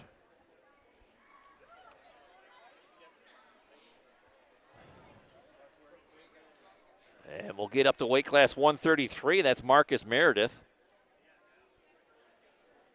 133 brought to us by Corry Central Labor Club, and I believe you said that was a forfeit for Youngsville. And that will make it 17-0.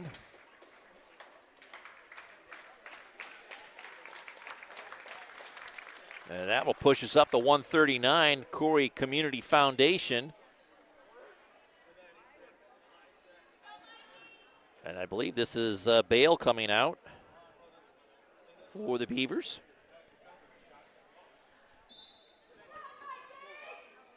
And this is Carmahan?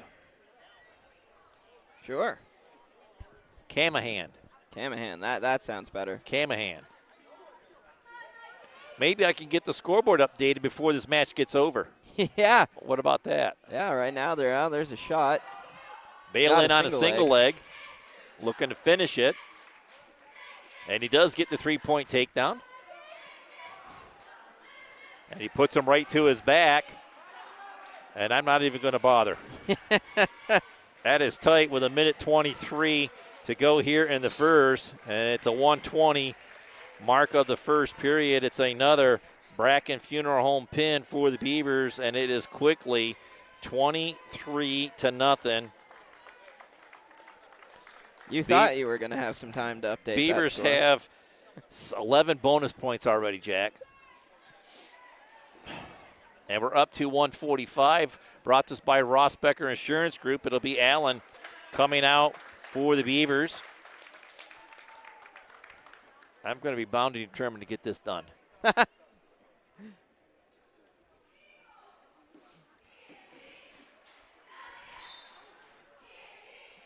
And I believe this is Eager for the Eagles. In on collar tie.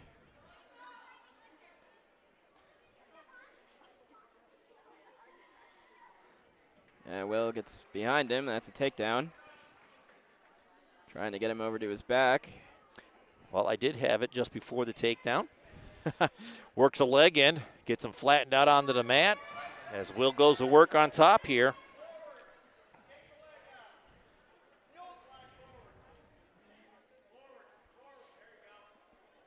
Edgar gets back up to his base. Will uses that 2-on-1 to crack him right back down onto the mat. Gets out front with a bundle.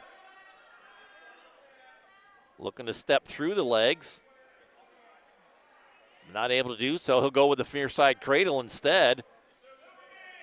Trying to lock it up. Will sporting an old Corry Kids program singlet there. The old lightning bolt singlet. And Edgar does a good job of rolling through and not giving up a full set of near points. He'll give up 2 to make it 5-0. Will right back to work with that leg work then. 35 seconds to go here in the first.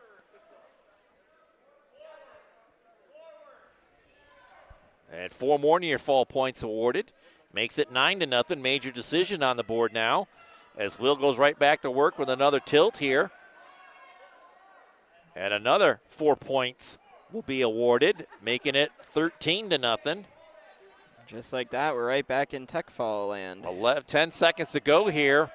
2 swipes is all he needs for 2 more points. He'll go with that armbar and a 2-on-1 underneath, gets him flipped over, and that will do it as the period comes to a close. Is that 3?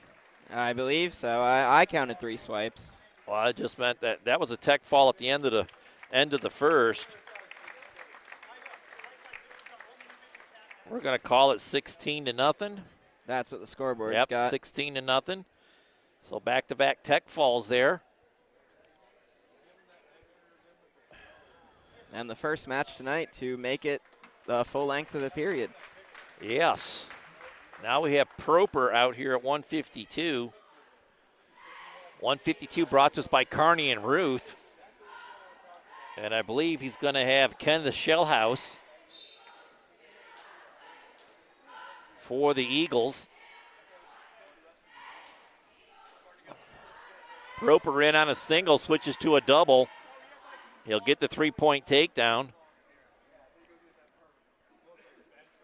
And trying to get him to his back. No near falls being where. There it is. 1, 2.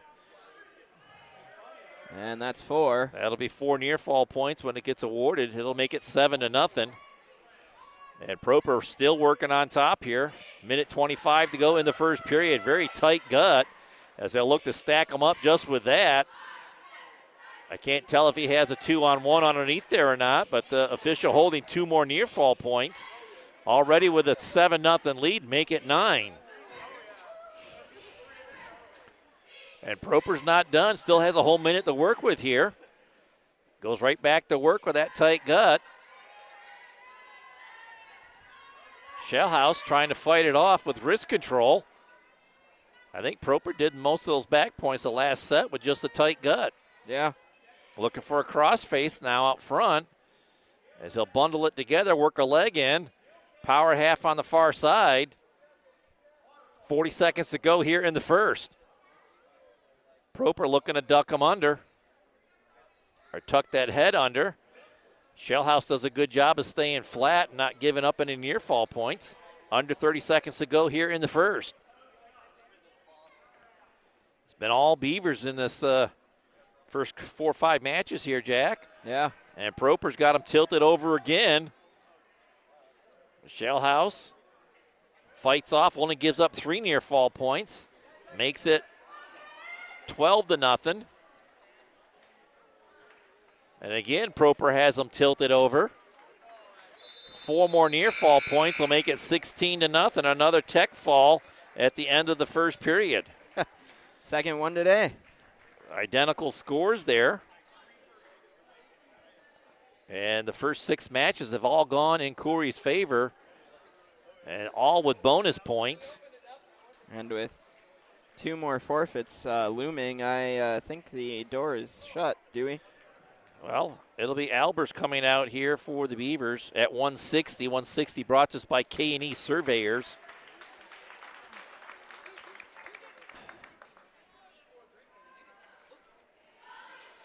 And I believe the opponent is going to be Olsen, Gavin Olsen for Albers.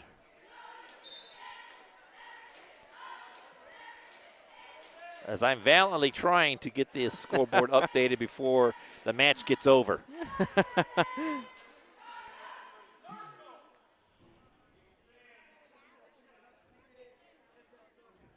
Beavers are not helping me out at all. No, they have no interest in letting you catch up. Looking to duck under into a single leg there, but Albers catches him with a collar tie to work right back into it, try to get a duck under of his own. Olsen trying to work in on a single leg there, unable to get it. We're still neutral here. Albers with a nice double leg takedown. And he'll wrestle from in front.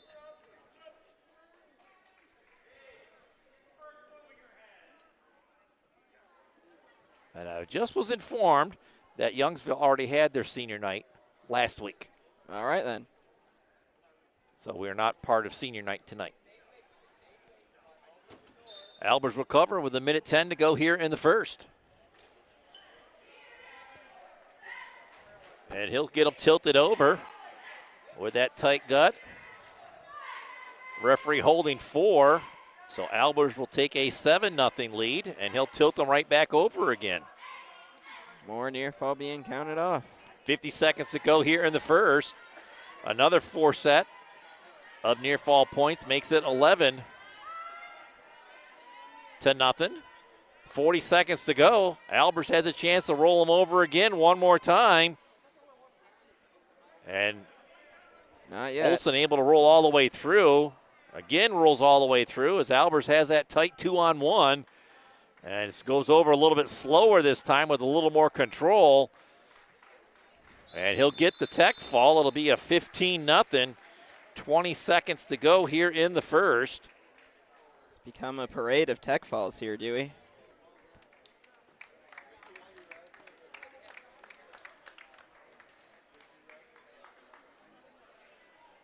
Yeah, 3 tech falls in a row with a forfeit and another tech fall and a pin and another pin in the first period, the first match of the night as well.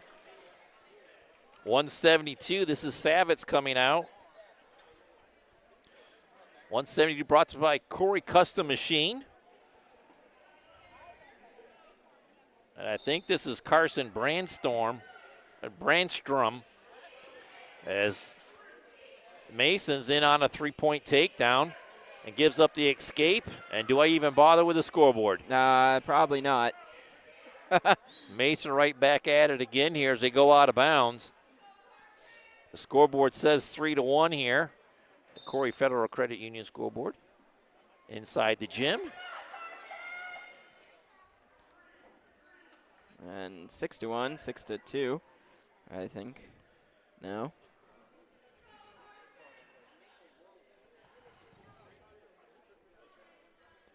Tied 6-2 is the score. As Mason looking for another takedown here with underhook, trying to get the corner and does. And he'll get the takedown. It's 9-3. 9-3 as he gives up another escape. As Mason working out front. Brandstrom in on a leg now. Mason will get that leg free. Does a throw by into a Merkel to take a 12-3 lead. 12-4. Make it 12-4. 49 seconds to go here in the first. Mason snaps him down, kind of throws him around a little bit on the mat there. He'll look to get the corner again. Trying to do a throw by, can't get it, but he'll keep his hips high. With an arm bar, he'll step in behind, and that will make it 15-4.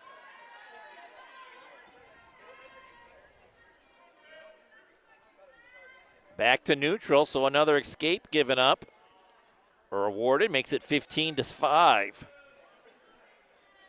15 seconds to go here in the first. Mason in on a double leg, dumps him over, makes it 18-5 with 4 seconds to go. And he'll tilt him over, and he'll get it. A tech fall. Nope. He'll get the tech fall at the end of the first period.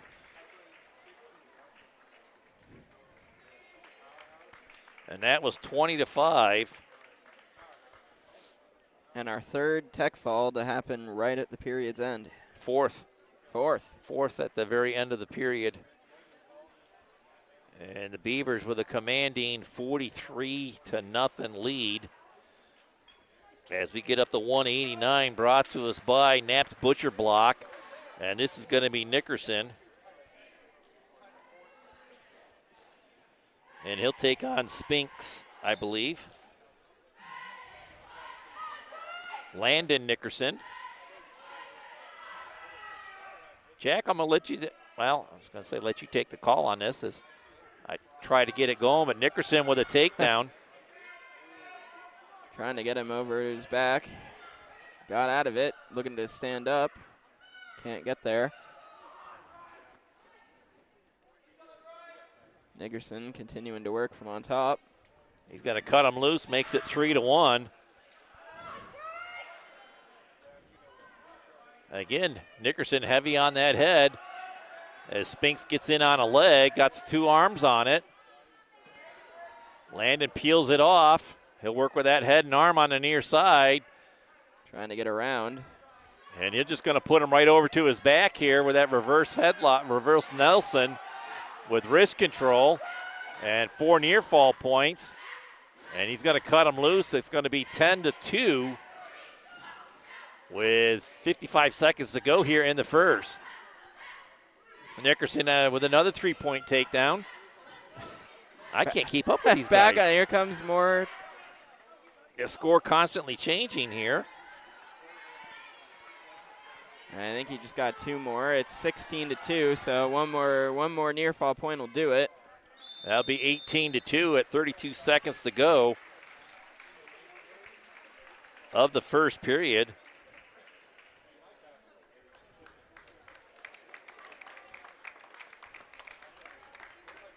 And this one was over before it got started.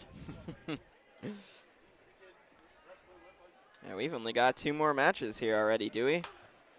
Yeah, we got feels like we just 2:15. That'll be Cale Albers coming out. And he'll take on Minnis. 2:15 brought to us by UTEX Body Shop.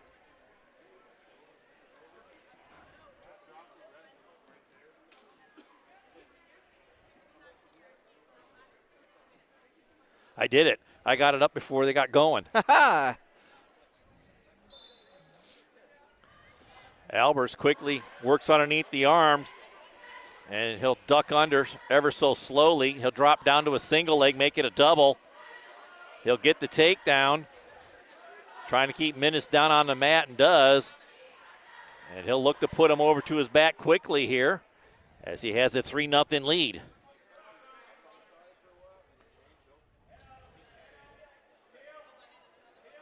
Albers needs to slow it down just a tick. Take his time with it. He'll look for the near side cradle. He'll just we'll work him over to his back. That's a long time for him to work off of his back, and Albers will get the Bracken Funeral Home pin at the 1:18 mark of the first period. Yeah, that was good chest on chest there. He wasn't getting out of that.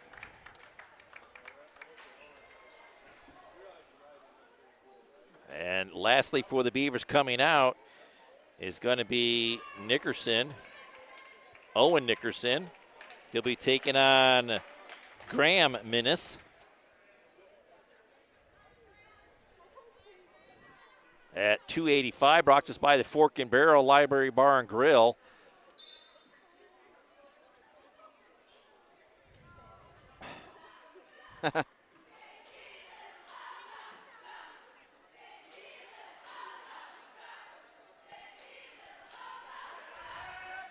And on a front headlock, and he'll slide in behind and get the 3-point takedown. And I have the scoreboard up to date. 3-0 for Nickerson here in the first period. As we've seen a lot of the same thing over and over again. Last chance for the Eagles to score here as they'll bundle the arms together in a good crossface series and get out front. Off to the side and gets the Bracken Funeral Home pin at the 1:18 mark. Same as Albers in the match before. Bracken Funeral Home pin as the Beavers continue to rack up the bonus points here. And they'll get 2 more victories here. They're going to sweep the Eagles here tonight. 72-0 should be the final. Roman Kafferlin will come out at 107, brought to us by J.H. Napa Auto Parts. He'll get the forfeit. And then I believe it'll be Logan Willis at 114. 114 brought to us by the Salt Church. And this was a runaway from the opening whistle here, Jack. As the Beavers, I couldn't keep up with the scoreboard. They were scoring victories so fast. Let's get right into our P2 Paving post-game report and wrap things up here tonight, as this was a barn burner here in Youngsville. Our Healthy Smiles offensive move of the night. Take your pick out of literally anything that happened. Was there anything that stuck out to you? I just don't know. There was so much offense by so many wrestlers. Yeah, I don't even know where to begin. There wasn't. I'm baffled. I just don't know what to say. Yeah. Thank you to Healthy Smiles being the sponsor for the offensive move of the night. I think just taking the move of the night was Kafferlin and Willis getting the forfeits as the Beavers roll away with this one. Our Erie County Community College defensive move of the night. It's going to be just as tough because none of these Beavers were ever on defense. There was never any difficulties on the mat here tonight. So again, thank you to Erie County Community College for the sponsoring the defensive move, but there wasn't much defense at all by the Eagles here tonight. Wrestler of the night brought to us by Coretta Chevrolet. Lamech Albers with a tech fall. 20 seconds to go in the first period. Just a very dominant performance. And I think that was 16-0. So we'll give him the Karate Chevrolet Player of the Wrestler of the Night. Yeah. And then we'll have to go with the Deej Experience Sportsmanship Award. I'm going to give that to Will Allen. He came out. We picked him as the Corey Higher Ed Spotlight Wrestler of the Night, and he did not disappoint. Came out and got the tech fall at the end of the first period, and just the continued dominance of the Beavers here tonight. So wrap it up for us tonight, Jack. I mean, just what else can you say about this performance by the Beavers? Yeah, I mean, if I'm Coach Proper, that was exactly what I was looking for and then more. I mean, as good a start as you could possibly ask for this incredibly busy week of wrestling. Same time tomorrow? I believe so. I don't know exactly, but yeah, we'll be over in Youngsville. We'll be over in Eisenhower as the Beavers will take on the Knights, as we'll be over there for that. And then on to the Corry Brawl on Saturday. Wrestling starts at 8:30 in the morning. We'll be pretty close to that, I believe. But, we got exactly what we thought we'd get here tonight in Youngsville, as the Beavers ranked pretty high in the state. And they showed it here tonight why they're ranked that high. So a good effort by the Beavers here. So for Jack Hasbrook, I'm Dewey Hurd. Thanks for tuning us in. And until we meet again, we're going to say God bless and good night.